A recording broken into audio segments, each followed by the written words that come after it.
अस्सलामुअलैकुम, सुबह खैर। कैसे हैं आप सब लोग? ठीक ठाक होंगे, मज़े में होंगे और इस वीकेंड को एंजॉय भी किया होगा। लेकिन गर्मी बढ़ गई है, तो शो के आगाज़ के साथ ही आपको बताते हैं कि क्या हो रहा है पूरे ओवरऑल कराची में, शहर कायद में क्या सूरत हाल है। सबसे पहले बात करते हैं मौसम की। अच्छा जी, मौसम की बात करते हैं और आज आपको बताते हैं कि जो गर्मी की शिद्दत है उसमें इजाफा हुआ है। और जब ये शिद्दत में इसकी इजाफा हुआ है तो ये हीट वेव जो है ना बहुत सारे लोगों के लिए ख़तरनाक होती है और इसी हवाले से कई सारे जो केसेस हैं ना वो भी अब सामने आ रहे हैं, जो हीट वेव से लोग मुतासर होते हैं। तो आपने गर्मी में अपना बहुत ख्याल रखना है। कराची में गर्मी की शिद्दत में इजाफे से जल्दी अमराज में जो है वो तेज़ी से अब इजाफा हो रहा है, लोगों को जो है वो प्रॉब्लम शुरू हो गई है। तो कराची में गर्मी की शिद्दत में इजाफा, जिसकी वजह से लोग हैं परेशान। गर्मी की वजह से सरकारी अस्पतालों में जो हीट रैश है, स्किन एलर्जी है, गर्मी दाने हैं और फंगल इन्फेक्शन के जो मरीज़ हैं उनका रश लगा हुआ है। अगर आप JPMC देखें, जिन्ना हॉस्पिटल देखें, तो वहाँ पर बहुत सारे ऐसे पेशेंट्स आ रहे हैं जिनको बहुत ज़्यादा प्रॉब्लम हो रही है स्किन से रिलेटेड। इस हवाले से माहिर अमराज जल्द जिन्ना अस्पताल डॉक्टर राबिया गफूर ने बताया है कि OPD में रोज़ 600 जल्दी अमराज के मरीज़ आ रहे हैं। माहिर अमराज जल्द सिविल अस्पताल डॉक्टर महेश ने भी जल्दी अमराज के यौमिया 600 से ज़ायद मरीज़ों के अस्पताल आने का बताया है। दिस इज़ ह्यूज स्टैट्स के 600 लोग रोज़ाना जो है वो स्किन के प्रॉब्लम्स लेकर जिन्ना हॉस्पिटल आ रहे हैं। अच्छा, और दूसरी जगह अगर मैं बात करूं तो MS स्किन अस्पताल के डॉक्टर जो हैं डॉक्टर अब्दुल्ला, उनके मुताबिक स्किन अस्पताल सदर में आने वाले मरीज़ों की यौमिया तादाद 5000 तक है। इमेजिन करें कि 5000 तक लोग जो है आ रहे हैं वहाँ पर हॉस्पिटल्स के अंदर। इसके साथ ही तिब्बी माहिरीन ने जल्दी अमराज की सूरत में जो सेल्फ मेडिकेशन है उससे करने से मना कर दिया है कि आपने खुद से घर में कोई भी क्रीम, कोई भी टैबलेट, कोई भी चीज़ स्किन से रिलेटेड बीमारियों की यूज़ नहीं करनी है। एंड देन लोग सफाई सुथराई का ख्याल रखें, जल्दी बीमारियों से बचाव के लिए जिस्म को खुश्क और ठंडा रखें। जबकि तिब्बी माहिरीन के मुताबिक पसीना आने के बाद जल्द फ़ौरन साफ़ करें ताकि रैशेज़ ना हो। तंग कपड़ों के बजाय हल्के और ढीले लिबास पहनें। खारिश, दानेदार या इन्फेक्शन की सूरत में फ़ौरन जो है वो माहिर अमराज जल्द से रुजू करें। तो बहुत ज़्यादा आप लोगों ने क्या करना है, अपना रखना है ख्याल। अच्छा जनाब, ये तो हो गया ओवरऑल जो कि मौसम की वजह से है प्रॉब्लम, परेशानी। अब आपको बताते हैं कि आज दिन भर जो है वो मौसम कैसा रहेगा। तो आज दिन भर मौसम जो है उसकी शिद्दत क्या रहेगी, 11 बजे जो है वो मौसम किस तरह रहेगा और 12 बजे जो है वो मौसम किस तरह रहेगा, ये जानते हैं। तो आज 11 बजे जो है वो 33 सेंटीग्रेड रहेगा, फिर 12 बजे जो है वो 35 सेंटीग्रेड रहेगा, फिर 1 बजे जो है वो 37 सेंटीग्रेड और 2 बजे 38 सेंटीग्रेड जो है वो मौसम रहेगा। तो ये रहेगी मौसम की सूरत हाल। और मौसम की सूरत हाल से हमने आपको आगाह किया। अब आपको लेके चलते और बताते हैं कि जी क्या कुछ हो रहा है, कौन सी परवाज़ जो है टाइम से आ रही है, कौन सी परवाज़ जो है वो टाइम से जा रही है और आज जो फ़्लाइट शेड्यूल है वो क्या है। तो भाई ऑपरेशनल और तकनीकी वजूहात के बायस आज कराची से रवाना होने वाली 14 जो परवाज़ें हैं वो मनसूख कर दी गई हैं। जी हाँ, अच्छा जी, कराची से जद्दा सीरीन एयर की जो परवाज़ है ER811 वो मनसूख कर दी गई है। फिर उसके बाद जो है वो कराची से बैंकॉक थाईलैंड की जो परवाज़ है TG342 वो मनसूख कर दी गई है। कराची से बीजिंग एयर चाइना की जो परवाज़ है DA946 वो मनसूख कर दी गई है। कराची से फिर कोलालमपुर की जो परवाज़ है OD136 वो मनसूख कर दी गई है। कराची से दुबई एमिरेट्स की परवाज़ EK609 मनसूख। कितनी सारी परवाज़ें मनसूख हुई हैं। कराची से लाहौर एयर ब्लू की परवाज़ PA402 मनसूख। कराची से लाहौर सीरीन एयर की परवाज़ ER522 524 मनसूख। भाई कितनी परवाज़ें आज मनसूख हैं, कितने लोगों को परेशानी हुई होगी। कराची से लाहौर सीरीन एयर की परवाज़ का मैंने अभी बता दिया। फिर कराची से इस्लामाबाद एयर ब्लू की परवाज़ है PA200। अच्छा, ये जा रही है 1 घंटे ताख़ीर के बाद और फिर जो 4 बजे रवाना होगी। अच्छा, और कराची से लाहौर एयर सियाल की जो परवाज़ है PF143 वो भी मनसूख है। कराची से जद्दा PIA की परवाज़ 831761 वो भी मनसूख है। कराची से दुबई PIA की परवाज़ PK213 मनसूख। कराची से सलामकोट PIA की परवाज़ PK157 मनसूख। कराची से दमाम PIA की परवाज़ PK241 मनसूख। मतलब व्हाट्स गोइंग ऑन, ज़रा चेक करें कि क्या हो रहा है, कितनी परवाज़ें जो हैं वो मनसूख हो रही हैं। अच्छा जी, सोने की कीमत की बात कर लेते हैं। और सोने की जो प्राइजेज़ हैं, यानी जो गोल्ड प्राइजेज़ हैं, उसमें हो गई है थोड़ी बहुत कमी। तो ये थोड़ी सी खुशी की बात है। तो अगर आपने गोल्ड ख़रीदना है और जाना है तो भाई सोने की जो कीमत है उसमें हो गई है कमी। अब कितनी कमी हुई है ये मैं आपके साथ में शेयर करती हूँ। तो आलमी मार्केट में जो सोना है वो $3 कमी के बाद $3,326 फ़ी ऑन्स हो गया है। मुल्क में 1 तोला सोना 300 रुपये कमी के बाद 3,49,700 रुपये का हो गया। 10 ग्राम सोना 257 रुपये कमी के साथ 2,99,811 रुपये का हो गया है। 1 तोला चांदी 16 रुपये इजाफे के बाद 3,417 रुपये की हो गई है। तो ये तो जनाब हो गया जो मैंने आपके साथ में शेयर किया। अब कुछ बात कर लेते हैं, आपने पकानी होंगी दालें, और दालें जो हैं वो आपने पकानी है तो फिर माश की दाल का जिक्र सबसे पहले करेंगे, जैसे हम रोज़ाना माश की दाल का जिक्र सबसे पहले करते हैं। अब इसके जो रिटेल प्राइजेस हैं वो मैं आप है वो शेयर करती हूँ, और इसके जो रिटेल प्राइस हैं वो हैं होलसेल प्राइस 405, फिर इसके जो प्राइस हैं रिटेल 425। मूंग की दाल होलसेल प्राइस हैं 310, फिर इसके जो रिटेल प्राइस हैं वो हैं 325। फिर मसूर की दाल होलसेल प्राइस 250, फिर रिटेल प्राइस जो हैं वो है 262। दाल चना होलसेल प्राइस 340, फिर रिटेल प्राइस जो है वो 355। एंड देन वी हैव काबली चना होलसेल प्राइस अच्छा जी 310, और फिर रिटेल प्राइस जो है वो है 325। Now we will talk about some cells, जो कि बड़ी ज़रूरी है आपको बताना कि कहाँ कहाँ सेल लगी हुई है। तो जे डॉट, सबसे पहले जे डॉट की बात करेंगे, जहाँ के कपड़े बहुत अच्छे भी होते हैं और सेल भी लगी हुई है। अच्छा जी 50% है ऑफ जे डॉट पे। इसके अलावा कौन सी ब्रांड है, साया पे भी 50% ऑफ है, एंड देन खादी पे भी 50% ऑफ है। और अगर इन ब्रांड्स के कपड़े आपको मिल जाते हैं और 50% ऑफ पे मिल जाते हैं तो आई थिंक आप का बहुत फ़ायदा है। So go and check out these outlets, क्योंकि वहाँ पर लगी हुई है सेल। अच्छा जी, अब कुछ बात कर लेते हैं सिटी अपडेट्स के बाद कि क्या ऐसी चीज़ है जिसकी वजह से लोग ये बहुत ज़्यादा कंप्लेन करते हैं कि हमारी आँखों को प्रॉब्लम हो रही है, कि हमें बहुत ज़्यादा जो है कोई चीज़ डिस्टर्ब कर रही है, हमें स्ट्रेन है, हमें सर दर्द है, हमें कमर दर्द है, और ये सारे प्रॉब्लम्स जो हैं वो हमारे साथ चल रहे हैं। अगर आप ख़ुद ही अपना अकाउंटेबिलिटी करें थ्रू आउट द डे कि आप क्या करते हैं, आपकी क्या हैबिट्स हैं, और आप किस तरीके से अपनी रूटीन जो है उसको कंटिन्यू करते हैं, तो आपको शायद आइडिया होगा कि it's all about mobile phone. अच्छा, अंधेरे में रात को अगर आप मोबाइल फ़ोन इस्तेमाल करते हैं तो बस फिर ये जान लीजिए कि जल्दी आपकी नज़रें जो हैं वो धुंधली होने वाली हैं, क्योंकि जब आप रात को अंधेरे में मोबाइल फ़ोन यूज़ करते हैं तो आपकी आंखों में खिंचाव या डिजिटल स्ट्रेन पैदा होता है। अंधेरे में मोबाइल फ़ोन की लाइट कितनी ख़तरनाक है आप इमेजिन भी नहीं कर सकते हैं, क्योंकि ये आपकी जो विज़न है, जो आपका रेटिना है, उसके ऊपर बहुत ज़्यादा असरअंदाज होती है। और इसके अलावा इसकी वजह से आपकी आंखों में खुश्की, तनाव, रेडनेस और ये सब इन्फेक्शन का बायस बनती है। अच्छा, अब बहुत सारे लोग जो हैं जब स्टैटिकली ये फ़ोन यूज़ कर रहे होते हैं तो वो अपनी आंखें नहीं झपकते हैं, जिसकी वजह से उनकी आंखें जो है उसमें खुश्की हो जाती है, ड्राइनेस हो जाती है। अच्छा, और फिर अंधेरे में मोबाइल फ़ोन इस्तेमाल करने वाले जो हैं उनकी रोशनी ब्लर हो जाती है, यानी वो ये कंप्लेन करते हैं कि उनको धुंधला नज़र आ रहा है। फिर जिस एंगल पर लोगों ने मोबाइल फ़ोन यूज़ करना होता है, रखा होता है, उसकी वजह से उनके कमर में दर्द होता है, उसकी वजह से उनके सर में दर्द होता है, और इस वजह से वो बहुत ज़्यादा कंप्लेन करते हैं कि हमें जो है वो सर दर्द हो रहा है। इसकी वजह से वो बहुत ज़्यादा कंप्लेन करते हैं कि हमें जो है वो स्ट्रेन हो रहा है। तो ये सारी सूरत हाल होती है रात को देर तक मोबाइल फ़ोन यूज़ करने से। अच्छा जी, अब मसला ये है कि अगर लोग मोबाइल फ़ोन जो है वो यूज़ करें और उसकी कोई स्ट्रेटजी हो, कोई ट्रिक हो, जिसके वजह से वो ये समझ सकें या वो ये जान सकें कि वो किस तरीके से जो है सेल फ़ोन यूज़ कर सकते हैं जिससे उनकी आंखें भी इफ़ेक्ट ना हो और वो जो अपना काम कर रहे हैं वो भी हो जाए, और साथ साथ कमर दर्द, सर दर्द से छुटकारा मिल जाए, तो उसकी बेस्ट रेमेडी है कि आपने करना है कि आपने फॉर्मूला अपनाना है 20-20-20। जी हाँ, ये जो फॉर्मूला आप अपनाएंगे 20-20-20, ये इस तरह का फॉर्मूला है कि आपने कितना भी काम करना हो, कितना भी आप काम कर रहे हो, तो आपने हर 20 मिनट बाद मोबाइल फ़ोन साइड पे रख देना है, और उसके बाद आपने अपनी पलकों को भी झपकना है और अपने बॉडी को भी रिलैक्स करना है, और आपने थोड़ी देर की ब्रेक भी लेनी है। तो इससे ये होगा कि आप जो कंटिन्यूस एक स्टेट में हैं, एक मेंटल स्टेट में हैं, एक वर्किंग स्टेट में हैं, उससे आप बाहर आएंगे, और थोड़ी देर बाद ही जो है वो आपकी जो ब्रेन है, आंखें हैं, बॉडी है, उसको रिलैक्स मिलेगा। और मोबाइल ऐसी जगह पर रखकर यूज़ ना करें कि आपकी गर्दन का पोस्चर टेढ़ा हो या फिर कमर में कोई स्ट्रेन आए। तो ये सारे प्रॉब्लम्स इस वजह से होते हैं कि आप कई घंटों तक अंधेरे में जब मोबाइल फ़ोन यूज़ करते हैं तो अंधेरे में जो मोबाइल की लाइट होती है वो बहुत हद तक ख़तरनाक होती है। लेकिन आपने जो 20-20-20 का फॉर्मूला है उसको रखना है याद, और उसको रखना है अपने साथ। अच्छा जी, तो ये तो हो गई जी वो यूज़र्स जो कि अंधेरे में रात को मोबाइल फ़ोन यूज़ करते हैं। अब कुछ बात कर लेते हैं दुनिया भर में क्रिएटिव लोगों की। जी हाँ, आज दुनिया भर में क्रिएटिव लोगों का दिन मनाया जा रहा है, क्रिएशन का, इनोवेशन का दिन सेलिब्रेट किया जा रहा है, एंड दैट्स रियली ग्रेट।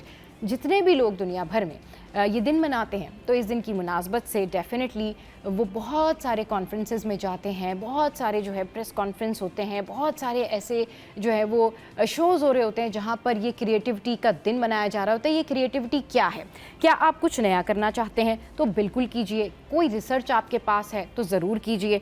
आप चाहते हैं कि अपनी क्रिएटिविटी को बढ़ाएं तो इसके लिए सबसे बेहतर ये है कि आप रीडिंग कीजिए, राइटिंग कीजिए, अपनी सेल्फ प्रमोशन के लिए आप लोगों से बात कीजिए, मिलिए, अपनी स्किल्स को बढ़ाइए। कैसे आप अपनी स्किल्स को बढ़ा सकते हैं, कुछ नया आइडिया पेश कर सकते हैं। टीवी देखिए, रेडियो देखिए, स्पोर्ट्स देखिए, इससे आपको बहुत कुछ मिलता है। अगर आप कुछ इन्वेंट करना चाहते हैं, आप कुछ डिज़ाइन करना चाहते हैं, आप कुछ नया करना चाहते हैं तो अपने सोच को खोलिए। और बहुत सारी ऐसी मूवीज़ हैं, बहुत सारे ऐसे वीडियो गेम्स हैं जिनको देखकर आपको नए नए आइडियाज़ आते हैं। अगर आप किसी शो को ही फॉलो करते हैं, जैसे आप सिटी एट 10 को फॉलो करते हैं, तो इस शो को देख के भी आपके पास कई आइडियाज़ आ सकते हैं। आप कॉन्फ्रेंस में जा सकते हैं, अपने दोस्तों से बात कीजिए, अपना कम्युनिकेशन जो है उसको बढ़ाइए ताकि आपका विजन खुले। टीचर से बात कीजिए, स्कूल में बैठिए और बहुत सारे बच्चों को पूछिए कि वो क्या बनना चाहते हैं, क्या इन्वेंट करना चाहते हैं, उनकी क्रिएटिविटी क्या है। तो दुनिया भर के तमाम क्रिएटिव और इनोवेटिव सोच रखने वालों को हमारा सलाम, क्योंकि आज का दिन जो है वो उन्हीं लोगों के लिए मनाया जा रहा है। तो जनाब, सबसे पहले तो बात हो जाती है कि जितने भी लोग टीवी, मीडिया या फिल्म से ताल्लुक़ रखते हैं वो वाकई बड़े क्रिएटिव होते हैं, तो आज का दिन उनके नाम। अब आगे बढ़ते हैं और कोई सेहत सफाई की बात भी कर लेते हैं। सेहत सफाई में जी सबसे पहले जो सेहत होती है ना, वो होती है दांतों की। दांत सलामत रहें तो आप खाएंगे पिएंगे, दांत अच्छे दिखेंगे, स्पार्कलिंग दिखेंगे तो लोग बड़ी खुशी के साथ आपसे बात करेंगे। स्मेल फ्री होंगे तो लोगों को बड़ा अच्छा लगेगा कि आपके साथ खड़े हों, बात करें, और आपकी स्माइल जो है वो भी तरोताज़ा हो जाएगी। तो शुमाइला का टोटका जो है वो दांतों के लिए क्या है? तो भाई, पीले दांतों को सफ़ेद बनाने के लिए एक आसान और मौसर टोटका ये है कि आधा चम्मच बेकिंग सोडा लें, इसमें चंद कतरे लीमू का रस शामिल कर लें। पेस्ट जैसा मिक्सचर बन जाए तो इसे टूथब्रश की मदद से दांतों पर लगाएं। फिर आपने क्या करना है कि थोड़ी देर उसको बड़ी नरमी के साथ में ब्रश करना है और पानी से कुल्ली कर लें। और ये टोटका आपने हफ्ते में सिर्फ 1 या 2 बार इस्तेमाल करना है, क्योंकि ज़्यादा इस्तेमाल से जो दांतों की आपकी तह है ना, जिसको कहते हैं इनामिल, उसको भी नुकसान पहुँच सकता है। तो आपने जो ब्रशिंग करनी है उसको राउंड में करनी है। तो ये तो हो गई जी दांतों की सेहत। अब चलते हैं जी सेहत से लेके आपको फ़ैशन की दुनिया में। फ़ैशन की दुनिया में क्या हो रहा है? फ़ैशन की दुनिया में बहुत काम हो रहा है, और आज क्योंकि क्रिएटिविटी का दिन है तो हम आपको बताते हैं कि लोग फ़ैशन से प्यार करते हैं, अच्छे कपड़ों से प्यार करते हैं। इसलिए तो हमारे जो एक्टर्स हैं, इसलिए तो हमारे जो इन्फ्लुएंसर्स हैं, उनकी ये वीडियोस वायरल होती है। देखिए ज़रा आयज़ा खान की ये वीडियो कैसे वायरल हुई। अच्छा जी, तो आपने ये शूट देखा, अब कुछ कर लेते हैं खाने पीने की बातें। और खाने पीने की बातें जो हैं वो सिर्फ करते नहीं, हम आपको रेसिपी भी दिखाते हैं। ज़रा दम वाला कीमा कैसे बनता है ये देखिए। Welcome back. तो जनाब, हमारे साथ ब्यूरो चीफ कराची अशरफ भाई मौजूद हैं और महराज भाई मौजूद हैं। इनसे बात करने से पहले, टॉप स्टोरी बताने से पहले आपको बताते हैं कि पीएसएल में क्या हो रहा है। पीएसएल में बहुत कुछ हो रहा है और ये मैचेस जो लोग फॉलो कर रहे हैं, बहुत ज़बरदस्त मैचेस जा रहे हैं। लेकिन हुआ क्या? कल के मैच में ये हुआ, ये इस्लामाबाद यूनाइटेड ने कराची किंग्स को हरा दिया, ज़बरदस्त जी। और अनबीटेबल पीएसएल 10 में मुसलसल चौथी कामयाबी। पाकिस्तान सुपर लीग पीएसएल 10 के 10वें मैच में इस्लामाबाद यूनाइटेड ने कराची किंग्स को 6 विकेटों से मात देकर इवेंट में मुसलसल चौथी फतह हासिल कर ली। कराची के नेशनल बैंक क्रिकेट एरिना में खेले गए मैच में कराची किंग्स ने इस्लामाबाद यूनाइटेड को जीत के लिए 129 रन का हदफ दे दिया, जिसे दिफाई चैंपियंस टीम ने 18वें ओवर में 4 विकेटों के नुकसान पर बाआसानी हासिल कर लिया। इस्लामाबाद यूनाइटेड ने कराची किंग्स के खिलाफ टॉस जीतकर बॉलिंग का फैसला किया, तो कराची किंग्स ने मुकर्ररा 20 ओवर्स में 7 विकेट पर 128 रन ही बनाए। और ये जो हमारा मेज़बान शहर है, इसकी टीम का टॉप ऑर्डर ना चल सका। टीम सैफर्ट ने 30 और अब्बास आफरीदी ने 24 रन बनाए। तो कराची किंग्स के लिए कल का जो दिन था वो कुछ खास नहीं रहा, और आखिरी चंद ओवर्स को अगर हम माइनस भी कर दें तो तकरीबन पूरी इनिंग्स में जो उनके हक में कुछ हो ही नहीं सका, वो कुछ कर ही नहीं सके। गैर यकीनी बाउंस, गेंद की सुसरवी ने बैटर्स को परेशान किए रखा, और शॉट्स की टाइमिंग जो है उनके लिए एक बड़ा चैलेंज बन गई थी। इस्लामाबाद यूनाइटेड के बॉलर्स शादाब खान, नसीम शाह और जैसन होल्डर ने 2-2 खिलाड़ी आउट किए। ये तो थी जी मैच रिपोर्ट जो हमने आपके साथ में शेयर की।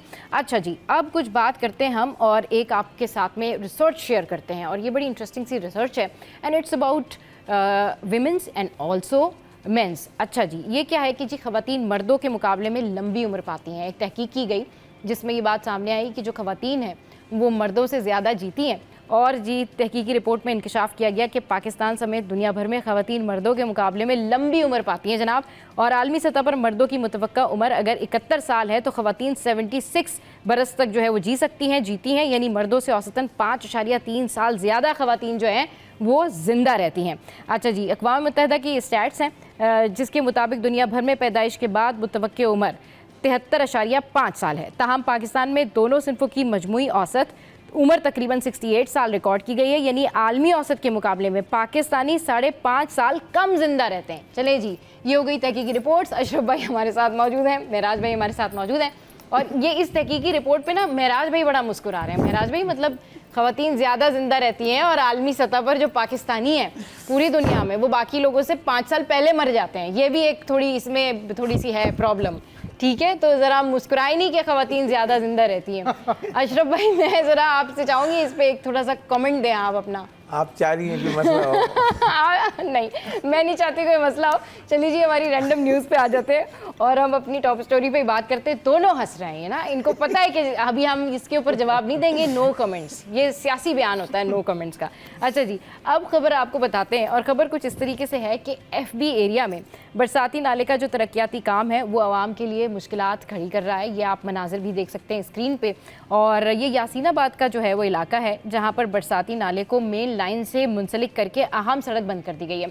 अशरफ भाई, मैं चाहूँगी थोड़ा सा ज़रा इसके ऊपर आप बताएं, ये फुटेजेस भी हम साथ साथ चला रहे हैं, ये मसला हुआ क्या है? ये सब ये जैसे बरसात होती है तो यहाँ पे ये 13D से आप फेडरल बी एरिया जाते हैं तो वहाँ पे हमेशा पानी खड़ा हो जाता है। तो उसके लिए एक बरसाती नाले का मंसूबा मंजूर हुआ, उस पर काम शुरू हुआ। जैसे यहाँ पे काम शुरू होता है, डिस्ट्रिक्ट सेंट्रल जो है DC डिप्टी कमिश्नर, उन्होंने कहा कि भाई राह में रुकावट पैदा नहीं होगी, ट्रैफिक चलती रहेगी। लेकिन ये जब मुआहदा देते हैं तो मैं आपको बताऊं, जब एग्रीमेंट होता है किसी भी कंपनी के साथ तो SOP सेफ्टी कहलाती हैं, यानी कि आपको कोन्स रखी जाती हैं, आपको जो येलो क्वेश्चन पट्टी लगाई जाती है कि पब्लिक जो है। लेकिन यहाँ पे जो ये तकरीबन रमज़ान से पहले 3 महीने से काम चल रहा है और इसके दौरान कोई सेफ्टी प्रोसीजर्स पे काम नहीं हुआ। अब क्या हुआ है कि कल जो है ये एट दी एंड जाके वो जो नाला जा रहा है उसमें मिलाने के लिए उन्होंने मेन सड़क काट दी और पूरे शावल खड़ा करके, जैसे फुटेज में आप देख रहे हैं, बड़ा सा गड्ढा करके और उसको अंदर लेके जा रहे हैं। और वहाँ मशीनरी खड़ी करके, जो ये स्कूल टाइमिंग थी, ये सुबह की फुटेज है और मैं भी गया था स्कूल बच्चों को छोड़ने, तो वहाँ पे जो फंसे हैं सब, फिर वहाँ पे जो लोग हैं उन्होंने जो फुटेज दी हमें एक्सक्लूसिव, तो आप हालत देख सकते हैं कि जो गाड़ियाँ हैं ना, जो ट्रैक की 2 ट्रैक थे आने और जाने वाले, तो एक ट्रैक बंद, एक ही जो आने वाला ट्रैक था उस पर जाने, गाड़ियाँ यूँ खड़ी हुई आप देख सकते हैं। स्कूल का टाइमिंग, इतनी लड़ाई झगड़े हुए। मैं जहाँ खड़ा हुआ था, मैं बाइक पे ही था, तो जैसे वो अच्छी अच्छी बातें करते हैं, दुआएं देते हैं आके, वो तक हुआ वहाँ पे। तो मेन ये है कि हमारे जो प्लानिंग है ना, फुकदान आप देख सकते हैं स्क्रीन पे कि आप अगर काम कर रहे हैं तो आप रातों रात करके इसकी ट्रैफिक तो फ्लो रखते हैं ना, इतना वहाँ पे ट्रैफिक का फ्लो है। अब आप देख सकती हैं कि स्कूल के टाइमिंग है और सुबह सुबह इतना मसला हुआ। फिर मैंने फ़ोन किया डिप्टी कमिश्नर और जो ट्रैफिक पुलिस को, तो उन्होंने टीम भेज दी। जब मैं निकला था तो 4 ट्रैफिक पुलिस वाले खड़े हुए थे, जो सुबह का टाइम था स्कूल वाले। तो आप यकीन करें, जो स्कूल के टाइमिंग थे 7:15 से 7:45 के, बच्चे गाड़ियों में फंसे रहे, जो स्कूल वैन है। और जो आप सिचुएशन देख सकते हैं, अब इसके लिए आप प्लानिंग करें ना। अगर आप रात भर ये काम करते, ठीक है, उसको कंटिन्यू करके इसको क्लोज कर देते और सड़क ओपन कर देते, अब आपने छोड़ दिया। अब ये कब मुकम्मल होगा? जैसे वो रेड लाइन चल रहा है यूनिवर्सिटी रोड पे, अब आपने खुद, मतलब पब्लिक वैसी ही परेशान है। अब आप कोई प्लानिंग कर रहे हैं तो उसको आगे जो बढ़ाना है तो पूरी मुतलका इदारों को रखना चाहिए ना, कि बाईपास देना चाहिए कि किस तरीके से गाड़ियाँ चलती रहेंगी, ट्रैफिक का फ्लो। ट्रैफिक पुलिस वाले जब हमने शिकायत की तब आए, वरना उससे पहले पब्लिक न्यू जैम में खड़े हुए थे। अब उसमें क्या होता है सिचुएशन, मेराज साहब हमारा ट्रैफिक और इन सब का पूरा देख रहे होते हैं कि जब वो सिचुएशन होती है तो लड़ाई झगड़े होते हैं, ठीक है। तो अब इसके लिए कोई भी आप मंसूबा कर रहे हैं, मोस्ट वेलकम आप करें, शहर में तरक्याती काम करें, लेकिन उसके लिए प्लानिंग करें ना। और उसके साथ सेफ्टी प्रोसीजर आप ये देखें, बच्चों को लेके बाइक पे जा रहे हैं, इतने आपने गड्ढा देखा कितना बड़ा है, और बाइक पे लेके खड़ा है, गाड़ी वाला सामने से आए जा रहे, वो इधर हो रहा है, वो गिर जाए, हादसा हो जाएगा। मतलब हमारे यहाँ वो भाई कीड़े मकोड़े चल रहे हैं। और पूरा रेड लाइन आप देख लें, कोई सेफ्टी प्रोसीजर्स दिखा दें, उसके पैसे होते हैं पता है, कॉन्ट्रैक्ट आप जब देते हैं, कौन रखते हैं, सेफ्टी पट्टी लगती है, वो सारी उसके लिए पैसे कॉन्ट्रैक्ट में लिए जाते हैं। वो कॉन्ट्रैक्टर लेता है किससे? गवर्नमेंट ऑफ पाकिस्तान से। गवर्नमेंट ऑफ पाकिस्तान को कौन पैसे देता है? हम लोग, टैक्स। अभी फ्यूल की प्राइस जो कम नहीं हुई, लेवी बढ़ा दी गई, वो किसके लिए? N25 जो मोटरवे बनना है बलूचिस्तान में, अब वो आए, वो भी हमारे ऊपर डाल दी। तो वो भी हमारे टैक्स की मनी है जिससे तरक्याती काम हो रहे हैं, हमारी टैक्स की मनी है, उसी से ये प्रोसीजर्स होते हैं। अब आप ये देखें, इतना बड़ी सिचुएशन है, कोई हादसा हो जाए, मतलब ये काम है, जिम्मेदारी मुतलका जो डिप्टी कमिश्नर हैं, उनका काम है कि आके वो अपनी टीम को खड़ा करें, वहाँ पे देखें ना, जब से काम हो रहा है, कोई सेफ्टी के लिए कोई चीज़ की कौन रखी, पब्लिक जारी। अब यकीन करें, इतने हादसे हुए हैं और मैं हर हादसे पे वहाँ पे उनको अपडेट देता रहा, लेकिन कुछ नहीं हुआ, कुछ भी नहीं होता। अच्छा जी, क्योंकि ये मामला इस तरह से है कि इस मामले को सॉर्ट आउट होना चाहिए। महराज भाई, मैं चाहूँगी आप थोड़ा सा शॉर्टली इसके ऊपर बताएं कि ये क्या है, मतलब ट्रैफिक के निज़ाम में फिर जब ये स्टक हैं लोग वहाँ पर, छोटे बच्चों को प्रॉब्लम है, आने जाने वालों को प्रॉब्लम है, ये क्या सिचुएशन चल रही है? देखिए जी, इसमें इंतजामिया की सरासर जो है उसमें नाअहली सामने आती है। दूसरी बात, वही करप्शन वाला मामला सामने आता है मुबैना तौर पर।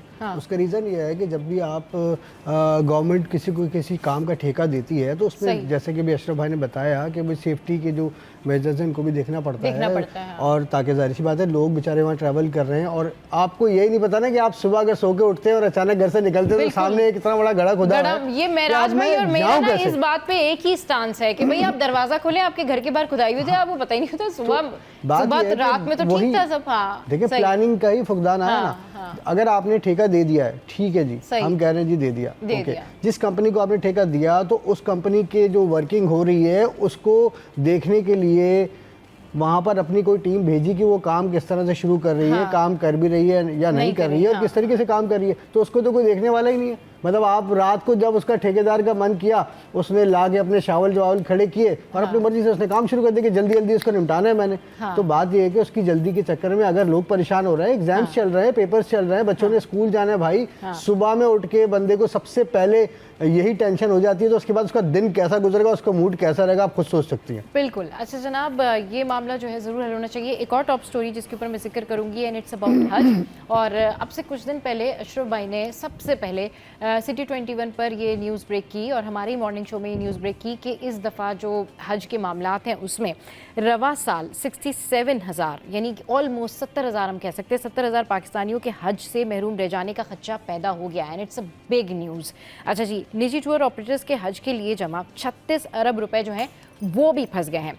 और इस हवाले से जो है वो बताया जा रहा है कि मुल्क में हुकूमत की जानिब से हज पॉलिसी की ताख़ीर से मंजूरी दी जाने के बाद दरख्वास्तें बर वक्त जमा नहीं हो सकी, जिसकी वजह से वक्त कम मिला और इंतज़ामात नहीं हो सके, जबकि रकम सऊदी अरब से चली गई है। अच्छा, ये बात अशरफ भाई ने हमारे शो में इससे पहले भी बताई थी और ये पूरी न्यूज़ तकरीबन ऑलमोस्ट सबसे पहले अशरफ भाई ने बताई थी, और ये बिल्कुल एज इट इज़ वही ख़बर जो है दोबारा सामने आ रही है और इसके ऊपर जो है वो कॉन्फ्रेंस भी हो रही है, अब इस हवाले से बात भी हो रही है और इस हवाले से जो है वो डिस्कशन भी हो रही है। तो जी, सऊदी हुकूमत से बर वक्त राब्ते और इंतज़ामात किए जाने की वजह से अब ये मसाइल पैदा हुए हैं।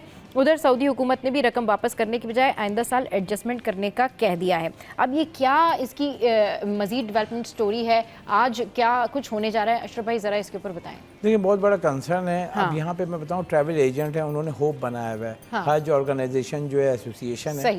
अब क्या है कि कोटा होता है जो हज का सऊदी गवर्नमेंट ने कोटा दिया था हुकूमत पाकिस्तान को 1,80,000 हुज्जाज कराम के लिए। सरकारी कोटा जो था 90,000 था, प्राइवेट सेक्टर का 90,000 था। सही। इनके लिए जो, क्योंकि फिर मैं बोलूँगा मिराज साहब, क्योंकि लास्ट ईयर जब हज पे गए थे, पूरा सिस्टम इनको पता है कि क्या है जो हम बोल रहे हैं, ऑफिशियल बोल रहे हैं कि जो हमें सब चीज़ें पता हैं। अब क्या है कि मकतब वहाँ लेते हैं, जगह जिसे कहते हैं, हज के दौरान उसकी फ़ीस होती है, वो इन्होंने पे कर दी थी, हुज्जाज कराम से पैसे। अब आप जा रही हैं हज पे और आप पेमेंट करेंगे, आप किसी ट्रैवल एजेंट से लेंगी जिसमें आपकी टिकट होगी, आपकी सर्विसेज होगी, ये सब। तो लमसम आपको बताइए कितने दूर है, उसके हिसाब से आपको 15 लाख रुपए हम लेते हैं कि आपका बुक हो गया। सही। तो आपसे वो एक साथ जो है पैसे, ये नहीं होता कि हज के बाद आके देंगे, वो पहले ही ले लेते हैं, भाई टिकट बुक करनी है सब। तो जितने पहले आप टिकट बुक करते हैं, सस्ती टिकट मिलती है, फिर जगह का होता है, फिर मकतब का होता है, फिर होता है ग्राउंड हैंडलिंग। तो इसकी जो इनिशियल जो थी रिपोर्ट वो ये थी कि जनवरी की 10 तारीख थी, जो सऊदी गवर्नमेंट ने कहा था आप सारी पेमेंट कर दें, मकतब की और ग्राउंड सर्विसेज की। अब इन्होंने नहीं की, इन्होंने रिक्वेस्ट दी, तो 10 जनवरी को बढ़ा के बाकी। ये पहला सवाल है इनसे, जो हज ऑपरेटर है होप, उनसे कि 12 जब फरवरी हो गई तो क्यों नहीं पेमेंट की। और इन्होंने जो मेन थी मकतब की वो पेमेंट कर दी थी, ठीक है, लेकिन जो ग्राउंड हैंडलिंग थी जो मेन उनकी, क्योंकि वो बुक करते हैं ना, कॉन्ट्रैक्ट देते हैं, यहाँ से भी जाते हैं, पूरी दुनिया से लोग आते हैं वो सर्विसेज के जो हुज्जाज कराम लाखों की तादाद में आते हैं, 20-22 लाख पूरी दुनिया से लोग आते हैं, उनकी ग्राउंड हैंडलिंग जो है उसके लिए भी लोग रखे जाते हैं, हायर किए जाते हैं। अब उसकी पेमेंट अगर आप नहीं करेंगे, 12 तारीख थी, वो समझे पाकिस्तान है, वो आगे जाके दे देंगे, उन्होंने पेमेंट नहीं की। उन्होंने सिंपल क्या किया, जो मकतब की जो जगह के पैसे थे उन्होंने कैंसिल किए, एनओसी इनको वापस दिए, थैंक यू वेरी मच, और पेमेंट वापस कर दिए। अब मैं हैरान हो रहा हूँ, यहाँ बोल रहे हैं कि एडजस्ट होगी, एडजस्ट नहीं होगी। बेसिकली वो जो जगह की और ये सारी वहाँ जो होटलिंग थी ना, उनका सवाल ये बनता है, उसका जवाब दें। जो आपने होटल बुक किया वो हाजी क्यों बुक देगा जब आपने सारी काम नहीं किया। अब हज्जाज कराम 70,000 हाजी, आप सोचें ये जो अमाउंट कह रहे हैं, अमाउंट तो 36 अरब इससे ऊपर बनती है। अगर हज्जाज कराम अगर 36 अरब डिवाइड कर देना 70,000 से, तो आप अमाउंट आ जाएगी कितने, आप क्या समझ रहे हैं, 6 लाख में हज था। 6 लाख में तो ही नहीं, आपका मिनिमम हज है 11,90,000 और प्राइवेट सेक्टर का 25 लाख रुपए का है। कम से कम जो रखा हुआ है प्राइवेट सेक्टर 11,90,000, मैंने भी वो डिटेल ली थी, तो 11,90,000 भी नहीं आ रहा। आप 36, बहुत सिंपल सा है फार्मूला, 36 अरब को 70,000 से डिवाइड कर दें, हुज्जाज के अमाउंट आ जाएगी। 6 लाख रुपए पर हाजी भी नहीं बन रहा है, तो 6 लाख रुपए तो नहीं बने ना। आपने मिनिमम जो क्राइटेरिया, बहुत दूर है, कितने दूर के कितने पैसे वो आपको मिराज साहब बताएंगे, लेकिन आप जितने दूर जाएंगे ना, जितना चल के या जितनी ट्रैवलिंग होगी, उतना सस्ता आपको रहाइशगाह मिलेगी। चलिए इस पर मजीद भी बात करेंगे, लेकिन यहाँ वक्त एक ब्रेक का, हमारे साथ रहिए, बस थोड़ी देर में वापस आ रहे हैं।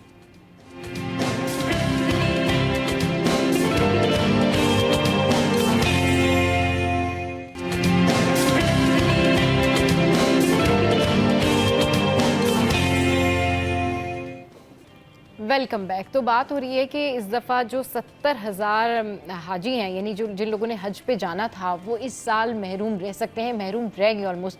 अशरफ भाई, इस पे भी क्या करने जा रहे हैं, कौन ये कोई प्रेस कॉन्फ्रेंस करने जा रहे हैं? जी, हज ऑर्गेनाइजेशन वाले, एसोसिएशन वाले आज शाम 5 बजे प्रेस क्लब में प्रेस कॉन्फ्रेंस करने जा रहे हैं। और मैं बताऊं, मैं बड़ा अफसोस है कि मैंने उस दिन जब हमने आपसे डिस्कस किया था हम ये करने जा रहे हैं, तो हमने बड़ी कोशिश की, तो इनके तमाम नुमाइंदे सब इस्लामाबाद जा रहे थे।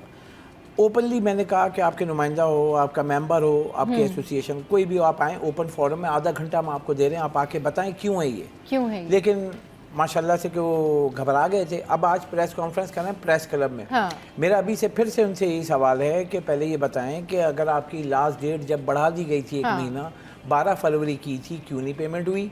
वफाकी वजीर जो है मजहबी उमूर, उन्होंने भी कहा है कि टोटल ये इन लोगों की गलती है। हुकूमत पाकिस्तान की इसमें कोई गलती नहीं है। हुकूमत पाकिस्तान ने बात करके, आप यकीन करें, ये तो बहुत बचत हो गई कि 10,000 हाजी सिर्फ गए थे, पता है उनका सिस्टम हुआ था, तो गवर्नमेंट ने बात करके 10,000 को 20,000 किया है। 90,000 में से आपके कितने हो रहे थे, सिर्फ 10,000। गवर्नमेंट ने बात की तो उन्हें बात करके टाइम फ्रेम बढ़ा के 1 महीने का, तो 10,000 और किए, तो 20,000 को, तो 70,000 हाजी अभी भी नहीं जा सकेंगे। ये गवर्नमेंट अगर इंटरफेयर नहीं करती तो फिर तो 80,000 हुज्जाज जो नहीं जा सकते थे, नहीं जा सकते। अब मसला ये है कि आप प्रेस कॉन्फ्रेंस कर रहे हैं तो जवाब तो देना पड़ेगा ना आपको। मेन ये है कि हम तो आपको ओपन फोरम दे रहे थे अपना मॉर्निंग शो का, कि आप आएँ बताएं।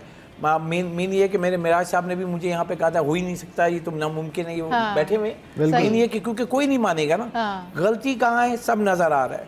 सही। तो वफाकी वजीर बहरी उमूर ने कैटेगोरिकली कहा है कि आप लोग की गलती है, क्योंकि जब टाइम दे दिया, सऊदी गवर्नमेंट है, वो अपने टाइम फ्रेम से आगे नहीं बढ़ते हैं। उन्होंने कहा हमने आपको 1 महीने का टाइम दिया, जनवरी थी, फरवरी कर दिया, कि आपने क्यों नहीं किया, ठीक है। उनके कवानीन बहुत सख्त हैं, उस कवानीन पे हमें हर सूरत अमल दरामद करना है। ये पाकिस्तान नहीं है जो आप समझते हैं कि ड्यू डेट गुजर गई, हम बिल इंतज़ार करें ड्यू डेट पे आ जाए, फिर रोते हैं कि ड्यू डेट गुजर गई, अब क्या करें। तो वो सिस्टम है। आप ये जो पेमेंट है ना, वो आप इनसे पूछेंगे, क्योंकि इन्होंने ये, मैं तो नहीं जा सका, दुआ है कि आ जाए बुलावा, लेकिन मिराज साहब गए तो इनको पूरा जो कैटेगरी कैसे पेमेंट करते हैं, क्या होता है, सब पता है। अब इनसे आप पूछ लें। जरा थोड़ा सा बताएं कि क्या क्या सुपरफिशियल चीज़ें होती हैं, ज़रूरी चीज़ें क्या हैं। देखिए, आपकी सबसे पहले जो डॉक्यूमेंटेशन होती है, उसके बाद अगर आप सरकारी हज पे जा रहे हैं, तो कम से कम भी 5 महीने पहले आप जो है वो जो है दरख्वास्तें वगैरह जमा हो रही होती हैं, तो आप जमा कराते हैं। उसके बाद आपको पेमेंट दरख्वास्त के साथ जमा करानी होती है कि वो दरख्वास्त कबूल हुई या नहीं हुई। नहीं हुई तो आपको पेमेंट वापस मिल जाती है, और हो गई तो ठीक है, वो एडजस्ट हो जाती है। जब आप प्राइवेट में जाते हैं तो आप कम से कम भी 2 से ढाई महीने पहले जो है वो पेमेंट जमा कराते हैं। ये नहीं कि आप बिल्कुल 2 दिन पहले या 4 दिन पहले या 10 दिन पहले जमा कराएंगे। आपको पेमेंट, भले आप प्राइवेट जा रहे हों तो आपको इतना स्पेस मिल जाता है कि 2 से 2.5 महीने पहले आप उनको, अगर फ़र्ज़ कर लेंगे जैसे 14 लाख में अगर आपका तय हुआ है तो आप 10 लाख उनको मिनिमम आप देंगे, एक बड़ी अमाउंट होती है वो आप उनको दे देंगे, उसके बाद बाकी की पेमेंट वो दरमियान में आपसे ले लेंगे। तो पैसे तो जो हज पे जा रहा है वो अपनी तैयारी बरसों से करके रखता है, ऐसा नहीं है कि अचानक ही प्रोग्राम बना और निकल पड़े, ऐसा नहीं है। जो भी हज पे जाता है उसकी दिल में ख्वाहिश होती है बहुत ज़्यादा कि भाई मैं अल्लाह के घर जाऊँ और ये फरीज़ा जो है अदा करूँ उसको। तो उसके लिए वो कई साल से प्लानिंग कर रहा होता है, फिर 1-2 साल अक्सर लोगों का ऐसा होता है कि वो उसमें निकल जाते हैं कि यार पेमेंट पूरी नहीं हुई है या कोई और इशू आ जाता है, कोई दुख बीमारी आ जाती है, कुछ मामला आ जाता है, फिर अल्लाह अल्लाह करके उसकी बारी आती है और जब पेमेंट जमा करा देता है ना वो, तो वो आधे से ज़्यादा मुतमईन होता है कि यार शुक्र है यार मेरा नाम आ गया और मेरी बात हो गई है और मेरी डॉक्यूमेंटेशन के लिए मैंने अपने पेपर जमा करा दिए और पैसे, सबसे पहले मैंने पैसे जमा करा दिए, पैसे जमा, ठीक है, अब तो मेरा काम हो ही जाएगा। लेकिन अब उसके बाद अगर उसको ये पता चले कि भाई मैं जा रहा हूँ और अब अचानक उसको पता चले कि मैं तो नहीं जा सकता, हाँ बिल्कुल, तो ये तो एक इमोशनल अटैक भी होता है ना दिमाग पे, आपके दिल पे, कि भाई आप एक दिमाग बना के बैठे हुए होते हैं कि भाई हम जा रहे हैं और आपने क्या क्या नहीं सोचा हुआ पता है। इस पे बहुत सारे लोग देखें, कुछ लोग दिल के मजबूत भी होते हैं, कुछ दिल के कमजोर भी होते हैं, तो वो ना इस चीज़ को बड़ा फील करते हैं, पता नहीं मुझसे न जाने ऐसी कौन सी भूल हो गई, ऐसी कौन सी खता हो गई। तो भाई यहाँ खता आपसे नहीं हुई, सही, अब आप इसको इस खाते में ना डालेंगे जी अल्लाह का हुक्म था हो गया, ठीक है, देखिए अल्लाह का हुक्म तो हर चीज में है, बिल्कुल, लेकिन गलतियां भी तो होती है ना, गलतियां भी तो होती हैं। हाँ, अब अगर गवर्नमेंट से या जो ट्रैवल एजेंट्स हैं, इनकी जो ऑर्गेनाइजेशन है, उनसे अगर कोई गलती हुई है तो उसका खमियाजा जो है वो 70,000 लोगों को भुगतना पड़ रहा है। मतलब सोचने की बात है, 70,000 लोग पाकिस्तान से नहीं जा पाएंगे। और आप यकीन करें, ये एक ऐसी थॉट होती है जब आप हज के लिए सोचना भी शुरू करते हैं ना, तो आप किसी और फेज में चले जाते हैं, मतलब आप एक कनेक्शन बना लेते कि मैंने वहाँ जाना है। फैमिली में जैसे पता चलता है, हम लोग जाके दुआएं लेते हैं कि कोई हज पे जा रहा है तो बड़े जा रहे होते हैं, हम लोग जाके हाथ पकड़ के भाई हमारे लिए दुआ कीजिएगा घर पे, वो हमारे लिए मतलब आंसू क्या बताऊं मैं। अब आप सोचे उन लोग के जो 70,000 लोगों का क्या ख्वाब थे, क्या थे, वहाँ जाएंगे क्या क्या दुआएं करेंगे, कोई लिस्ट होती है ना सबकी, मतलब पूरी फैमिली बड़े जा रहे हैं वो। अब मेरी भी ख्वाहिश थी कि जाएंगे, मेरा नाम लेंगे वहाँ पे, दुआ करेंगे, सबके लिए दुआ करेंगे पूरी फैमिली के लिए, एक हमें सपोर्ट, मोरल सपोर्ट भी होगी कि भाई वहाँ इतने बड़े घर में जो है वो बुलावा है। मगर ये है कि ऐसे लोगों की गलतियाँ, तो इसके लिए वफाकी हुकूमत को कुछ ना कुछ तो करना होगा ना, किसी के ऊपर तो रखे ना। ये कौन सा तरीका है कि वो अगले साल हम कर देंगे, एक साल क्यों रुकेगा वो। अब पूरा जो लोगों को बताए तैयारी करके बैठा हुआ है। अब 29 तारीख से 29 अप्रैल से पहली फ्लाइट है। अब आप सोचे ना, जो टिकट वगैरह ये सब जो दे के जो वहाँ कमा, ये टिकट वगैरह आपको पता है जहाज भी खाली जाएंगे। अब मेन ये है कि यहाँ पे जो पूरा जो सिस्टम होता है कि 1,80,000 जहाज, तो पूरा उसकी प्लानिंग होती है ना, एयरलाइंस बनाती हैं, वो बनाती हैं, इतने लोग जा रहे हैं, उसके लिए आपको PIA भी प्लान करता है, इतना बड़ा सर्विसेज पूरे आपका वो पूरा हज ऑपरेशन वो उसको प्लान करता है, जाना वापस लेकर आना, पूरा बहुत बड़ा काम है भाई। उसके बाद वो वहाँ की प्लानिंग बहुत ज़्यादा होती है, सही, क्योंकि जाहिर सी बात है आपने जहाँ जाना है वहाँ से ठहरना है, वहाँ पे ट्रैवल करना है, उसके बाद जो मुख्तलिफ मुकामात पर आपको रिहाइशें दी हैं वहाँ जाना है, फिर वहाँ से आपकी हरम तक ट्रैवलिंग्स उन्होंने देखनी है, वहाँ के सारे मामला देखने, और फिर जब हज शुरू हो जाएगा तो उसके बाद के जो मामला हैं वो सारे मामला उनको सब देखने होते हैं, तो वो तो अपना काम प्रॉपर करते हैं, ठीक है ना। वो हमारी तरह पाकिस्तान की तरह उनके मामला नहीं है कि जी आखिर में एंड में देखे जाएगी जो होगा, ऐसा कुछ नहीं है। पाकिस्तान हमारे, हम लोग जिस तरीके से काम करते हैं वो तो पूरी दुनिया देखिए, ये इसमें तो हम खुद कफील हैं, इन मामलों में जो होगी देखी जाएगी। तो अब वहाँ पर ऐसा नहीं होता, वहाँ एक एक चीज आपकी बुक है, मतलब जिस खेमे में आपको ठहरना है ना, अगर आप मकतब डी में भी हैं, मकतब डी में खेमे लगे हुए हैं, ठीक है ना, तो उसमें भी ये पता होना चाहिए कि भाई इसमें 40 लोग हैं, 35 लोग हैं, 50 लोग हैं, तो एक एक फॉर्म जो आपको मिलेगा ना वहाँ सोने के लिए, क्योंकि बहुत कंजेस्टेड होता है ना, तो वो भी बुक होता है कि जी ये इतने लोग आ रहे हैं, ये आपके हैंड ओवर हैं और उसको आपने देखना है, इनका खाना, इनका पीना, सारी चीजें मामला देखने होते हैं, सारी चीजें और मामला देखने होते हैं। और ये फिर इस तरह की जब खबर सामने आती है तो बड़ा ही अफसोस होता है। बहुत शुक्रिया अशरफ भाई, बहुत शुक्रिया महराज भाई, हमारे शो पर मौजूद थे। शो में यह वक्त तो एक ब्रेक के बाद जब वापस आएंगे तो आपको मिलवाएंगे एक ऐसी पर्सनैलिटी से, ऐसी खातून से जो लोगों की मदद भी करती हैं और उनकी जो खुददारी है वो भी बरकरार रहती है। वो कैसे, ये जानिए एक ब्रेक के बाद। Welcome back. आज हम बात करेंगे एक ऐसे घर की जिसको खाना घर कहा जाता है, और ये घर सभी के लिए खुला हुआ है, लेकिन इस घर की एक शर्त ये है कि यहाँ आप आएंगे, खाना लेंगे और इतनी कम कीमत पर और इतनी सस्ती कीमत पर खाना लेंगे कि आपकी खुददारी जो है और आपके काम करने की आदत जो है वो नहीं छूटेगी और आप खाना भी खा सकेंगे और आपकी मदद भी हो सकेगी। लेकिन इस कार्य खैर को कौन अंजाम दे रहा है, इस पर बात करने के लिए हमारे साथ मौजूद हैं परवीन साहिबा। अस्सलाम वालेकुम, वेलकम टू द शो। कैसी हैं आप? ठीक हैं जी? बिल्कुल ठीक। अच्छा जी, बहुत टाइम के बाद जो है मेरी इनसे दोबारा से मुलाकात हुई और जब इससे पहले जब मेरी इनसे मुलाकात हुई थी तो उन्होंने ये बताया था कि ये चाहती हैं कि लोग जो है ज़्यादा से ज़्यादा आएँ और ज़्यादा से ज़्यादा इस तरह के जो मुखय्यर हजरात हैं उनकी मदद करें।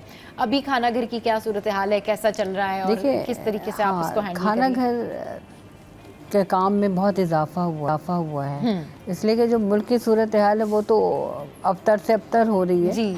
और जो गरीब बस्तियों में रहने वाले मजदूर तबका है या गरीब लोग हैं, उनके पास ना मजदूरी है जी, महंगाई का ये आलम है कि वो अपने बच्चों को 2 वक्त का खाना नहीं खिला सकते। फिर उसके बाद जो है उनके मसले मसाइल बढ़ते जा रहे हैं ना। हाँ। तो जो खाना घर का आगाज़ हमने 23 साल पहले किया था। अच्छा, 23 साल पहले आपने स्टार्ट किया था? ओह अच्छा। 23 साल पहले हमने किया था। आज भी वही सूरत हाल है, वही आटा महंगा है, वही दालें महंगी हैं, लोगों के मसाइल इतने बढ़ चुके हैं कि वो कहते हैं कि हम कैसे अपने बच्चों को पालें। तो पालते नहीं है तो फिर जाहिर है कि फिर वो मुख्तलिफ जो माशरती बुराइयाँ उसमें लग जाते हैं। सही। अच्छा ये बताइए, इसमें जो मुखय्यर हजरात आते हैं आपकी मदद करते हैं, बहुत सारे लोग इसमें आपकी मदद करते हैं और ये जो आप इनका इनिशिएटिव है ये बहुत ज़बरदस्त इनिशिएटिव है। और ये भी लोगों को बताइए कि आप चाहें तो लोगों को फ्री में भी रोटी दे सकती हैं, लेकिन पैसे ही क्यों लेती हैं? बात सारी है कि हमने 2 मकसद अपने जब काम करने से पहले अपनाए थे। हाँ। एक तो ये कि हम कम्युनिटी के अंदर काम करते हैं, लोगों के जो गरीब बस्तियाँ उनके अंदर काम करते हैं, और दूसरा हमने एक टोकन मनी के तौर पर पैसे रखे कि वो लोग ख़रीद के खाएं। ख़रीद के खाने से उनकी इज़्ज़त नफ्स भी मजरूह नहीं होगी। हाँ, और सेकंड वो मेहनत करके पैसे लेकर आएंगे, फिर अपने बच्चों के लिए रोटी ख़रीद के लेके जाएंगे। सही। लेकिन अब तो ये सूरत हाल है कि उनके पास ना 3 रुपये हैं, ना उनके पास आटा है, ना दालें हैं, ना कुछ है। ज़ाहिर है खाना घर की अपनी जो तो अभी जब लोग आते हैं तो क्या कहते हैं, क्या मतलब जो आपके ज़ाहिर जो लोग पहले से ही आपके खाना घर से खाना लेते हैं या खाना खाते हैं, तो अभी वो क्या कहते हैं कि किस तरीके से आप उनको एक सपोर्ट है आपकी उनको कि वो खाना खा सकते हैं? हम कोई बहुत बड़ा इदारा तो है नहीं। हाँ। ना हम जगह जगह बैनर लगाकर या खुद जाकर, मैंने आज तक किसी से ये नहीं कहा कि मुझे खाने घर के इस पर वो दे दो। लोगों ने मेरा काम देखा। हाँ। मुझे कहा आपा हम आपके साथ खड़े। आम हाँ। पाकिस्तानी हाँ। किसी मुखय्यर हज़रात, किसी बड़े आदमी, किसी वज़ीर मुशीर यहाँ दखल नहीं है। एक आम पाकिस्तानी हमें सपोर्ट करता है और कहता है कि आप जो है आगे कदम बढ़ाएं, हम आपके पीछे खड़े हैं। लेकिन मसला बहुत आगे तक चला गया है। हाँ। इसलिए कि वक्त वो नहीं है कि 2 वक्त की रोटी जो है वो मुश्किल हो गई है ना। जी। तो जिनके 5-5, 6-6 बच्चे, 8-8 बच्चे, वो क्या करेगा? सही। वो तो बिल्कुल ठीक कह रही हैं। हाँ, उनको तो ज़ाहिर है प्रॉब्लम। इस मसले को बहुत ज़्यादा हल करने की ज़रूरत है। अभी तक अगर मैं पूछूं कि सरकारी सतह पर या फिर निजी तौर पर जो आम लोग ही आके आपकी मदद करते हैं, आप बेहतर अच्छा रिस्पांस है? कभी कोई सरकारी सतह से आया आपके पास? सरकारी सतह पर तो अभी 2 साल पहले, जो 25 तो 21 में मुझे फ़ख्र पाकिस्तान का अवार्ड ISPR ने दिया था। माशाअल्लाह। फिर सदर पाकिस्तान ने प्राइड ऑफ परफॉर्मेंस दे दिया। सही। तो मैं कहती ये पेट भरने के लिए नहीं है। हाँ, सही। ना मैंने कभी इस तरफ सोचा था कि मैंने अपनी ज़िंदगी के 35 साल नहीं, आप जो काम कर रही हैं बिल्कुल उसके लिए जिस तरह आपको रिकग्नाइज किया गया है। लेकिन बहरहाल ये मसला हल होना चाहिए बेटा। ये मसले ये नहीं है कि रोटी नहीं मिल रही है तो भूखे सो जाओ। नहीं, भूखे क्यों सोएं? ऐसे हमारे सामने काम किए जाएं। गवर्नमेंट ऐसे दालों पर, आटे पर, चाय पर, चीनी पर वो कह रही कि ताकि वो थोड़ा बहुत तो खा के सोए ना। सही। कोई मजदूरी नहीं है, कोई महंगाई में इजाफा होता जा रहा है। क्या करेगा गरीब आदमी के लिए बड़ी मुश्किल है ज़िंदगी। सही। मैं तो अभी कैसे आप मैनेज करती हैं? देखिए, मैंने कभी दौड़ में हिस्सा नहीं लिया। अल्लाह ने मुझसे जो काम लेना था, जितना लेना है वो उतने आगे तक पहुंचा रहा है मुझे। हाँ। मैं ये नहीं कह रही, क्योंकि मेरा इलाका तो कच्ची आबादियों से भरा हुआ है, गोठों से भरा हुआ है। जो इलाके में खुदा की बस्ती में मैं काम करती हूँ, वहाँ तो बहुत बड़ी आबादी है। हम इतना बड़ा इदारा नहीं कि हम हर एक जगह पर पहुँचे। फिर भी हमारे जो पिकअप पॉइंट्स बने हुए हैं, जो गाड़ियों से हम खाना देते हैं, हाँ। जो लोग हमारे खाना घर से आकर खाना ले जाते हैं, वो कम तादाद है। इसलिए कि ये तो बहुत बड़ी तादाद है ना। हम हज़ारों रोटियां रोज़ाना बनाते हैं, रोज़ाना तकसीम करते हैं। हमें पैसों की गर्ज नहीं है कि कोई हमें 3 रुपये दे रहा है या नहीं रहा। हमारा मकसद भूख का खात्मा है कि लोग भूखे ना सोएं। सही। हम उसके लिए जद्दोजहद करते हैं। हम ये नहीं क्वांटिटी नहीं, बट ये तो इतना बड़ा मसला है कि आप लाखों हज़ारों रुपए भी लगा देंगे तो ये मसला नहीं हल हो सकता। लेकिन अल्लाह का शुक्र है कि अल्लाह ने हज़ारों अफराद तक का रिज़्क़ खाना घर से लिखा हुआ है, तो वो हम दे रहे हैं। चलिए जी, आप बहुत ज़बरदस्त काम कर रहे हैं और जो काम जिस तरह से परवीन साहिबा करती हैं अनबिलीवेबल, और लोगों को चाहिए कि इनकी मदद ज़रूर करें। बहुत शुक्रिया आप हमारे शो पर आई। यहाँ वक्त तो एक ब्रेक का, ब्रेक के बाद जब वापस आएंगे तो फिर होंगे मज़ेदार और टॉपिक्स। आप हमारे साथ रहिए, बस हम थोड़ी देर में वापस आ रहे हैं। Welcome back. तो जनाब, अभी आपके साथ में शेयर करते हैं कुछ ऐसी वीडियोस जो कि वायरल हो जाती हैं, और ये वीडियोस जो हैं ऑब्वियसली ये हमारे मशहूर एक्ट्रेस की होती हैं, और आयज़ा खान के इतने सारे फैंस हैं। आयज़ा खान का जब भी कोई शूट आता है डेफिनेटली वो हिट हो जाता है। लेकिन आयज़ा खान से भी पहले हम चलेंगे और आपको दिखाएंगे कि जो जवेरिया सऊद हैं उनकी ये वीडियो कितनी पसंद की जा रही है। तो ज़रा चलिए ये वीडियो देखिए। अच्छा जी, तो अब जो है वो शामिल करते हैं आपके लिए एक अच्छी सी रेसिपी, ताकि अभी आपने खाना बनाना होगा, और अगर आप अच्छा खाना बनाना चाहते हैं और अगर आप अभी चाहते हैं कि आप कोई दम वाला कीमा बना लें, तो ये रेसिपी आपके ज़रूर काम आएगी। चले जी, तो हैदराबादी दम कीमा मसाले की आपने रेसिपी देखी, आपने ट्राई करना है और हमें ज़रूर बताना है कि भाई कैसा लगा ये कीमा। अच्छा, अब कुछ बात कर लेते हैं कि शादी के कपड़े जो हैं वो अब किराए पे भी मिल रहे हैं, और लोग किराए के इन कपड़ों को बहुत ज़्यादा पसंद भी कर रहे हैं। उसकी रीज़न ये है कि उनका बजट जो है वो कम हो जाता है, और फिर शादी के ये कपड़े जो कि आप महंगे महंगे कपड़े लेते हैं, शरारे लेते हैं, शेरवानियाँ लेते हैं, और इतने इतने महंगे कपड़े होते हैं, ये आगे जाके 2 या 3 दफ़ा पहनने के बाद अलमारियों की जीनत बने रहते हैं और काम भी नहीं आते। इस पर बात करने के लिए हमारे साथ सकीना ज़फ़र मौजूद हैं, सोशल एक्टिविस्ट हैं। अस्सलाम वालेकुम, वेलकम टू द शो। कैसी हैं आप? Thanks for having me, great to be here Saba. देखिए, इसकी मिसाल कुछ ऐसी है कि महंगे महंगे कपड़े हम लेते हैं हाँ। एक इवेंट के लिए, जो कि ख़त्म हो जाता है एक दिन में, एक रात में, चंद घंटों में। इसकी मिसाल बिल्कुल ऐसी है कि हम एक सेल्फी के लिए आईफोन ले लें, हाँ जस्ट एक सेल्फी के लिए। तो देखिए, मेरा मानना ऐसा है, ज़रूरी नहीं है कि पब्लिक इससे जो है अग्री करे। शादी का जो शादी है वो मेन इवेंट है, मतलब शादी जो इवेंट के बाद ज़िंदगी है, हाँ। वो अहम होती है। सही। डजंट मैटर कि आप उसको रेंट आउट करते हैं, क्योंकि देखिए इसमें ना वेरिएशन बहुत ज़्यादा आ गई है। सकीना, बहुत सारे लोग ये कहते हैं कि नहीं, शादी तो एक बार होती है, हमारे इमोशंस जुड़े हुए होते हैं, जितना भी खर्चा करें, जितना भी महंगे कपड़े ले, पॉइंट पे आ रही हूँ। जी जी। देखिए, इट डिपेंड्स, कोई अफोर्ड कर सकता है, कुछ लड़कियां इंस्पायर हो जाती है। हमारे यहाँ सोशल मीडिया का दौर है, हाँ। और डे बाय डे कोई ना कोई डिज़ाइनर जो है महंगे से महंगा लाखों में जोड़े लेके आ रहे हैं, जिसमें सोने के भी काम हुए हुए, एज यू नो, सही, एज वी ऑल नो। भाई देखिए, बात ये है कि जितना आपकी पॉकेट फ्रेंडली होना वो ज़्यादा बेहतर होता है। कोई लोग, देखिए मेरी बात सुने, कुछ लोग जाके ससुराल की तरफ से आ जाता है, हाँ। बहुत ही पॉकेट फ्रेंडली होते हैं, वो जामा से जाके खरीद लेते हैं, हाँ। सॉरी बट ऐसा है, हाँ। जो नहीं। और जो आजकल की लड़कियों को लिबर्टी मिली हुई है कि वो जाती हैं साथ अपने हस्बैंड के, वो ले आती, फिर वो महंगे महंगे ला रही होती है। ये डिपेंड करता है पर्सन टू पर्सन। अगर आप बहुत रिच फैमिली से बिलोंग करते हैं, डजंट मैटर, आप लें अगर आपको सूट करता है। हाँ। नहीं तो लड़कियों को उसी की, देखिए एक ट्रेंड बड़ा ज़बरदस्त निकला था इंस्टाग्राम ने।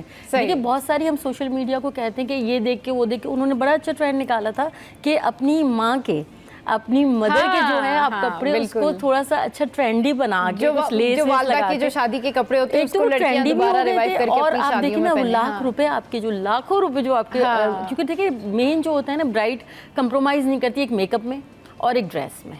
हाँ, बिल्कुल सही कह रही हैं। वो नहीं करते, कोई कॉम्प्रोमाइज नहीं किया जाता। आजकल तो भाई प्रॉपर होना चाहिए, बिल्कुल प्रॉपर होना चाहिए। तो मेरा मानना ये है कि ये डिपेंड करता है, हम यहाँ बैठ के बात नहीं कर सकते, मगर अगर मैं इनकी जगह उस वक्त होती, उस वक्त भी मैंने कोई इतना महंगा ड्रेस नहीं लिया था, क्योंकि मानना ये है कि ये पड़े रह जाते हैं, और ज़रूरी नहीं कि बहुत सारे इंस्टाग्राम के बच्चों ने अभी वो फॉलो कर लिया, मगर हमारे बच्चे करेंगे वो हमें नहीं पता।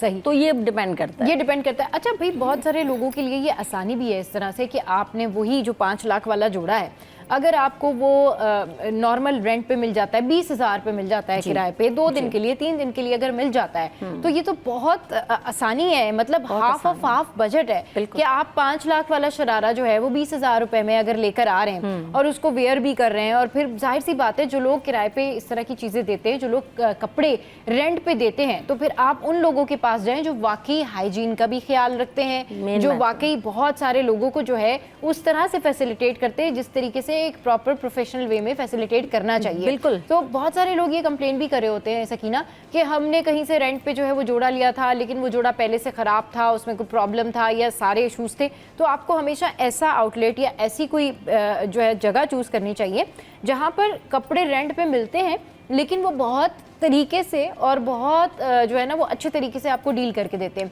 व्हाट डू यू से ऑन दैट कि 5 लाख वाला जोड़ा अगर 20,000 में मिल रहा है तो वही जो आपके बाकी के 4 लाख 4.5 लाख रुपए हैं वो आप कहीं और कंज्यूम कर सकते हैं। आई डोंट थिंक सो कि वो 20,000 या 30,000 में मिलेगा, वो थोड़ा सा महंगा होगा। 5 लाख का होगा तो क्या 5 लाख का होगा तो उसका रेंट 50,000 हो जाएगा, बट इन दी एंड बिल्कुल आपके 4.5 लाख तो बचेंगे। अगेन वो बहुत ही ज्यादा पॉकेट फ्रेंडली है और इसको इस तरह कर सकते हैं। मगर बहुत सारे लोग होते हैं कि हम किसी की उतरन क्यों पहने, यू गेट माई पॉइंट।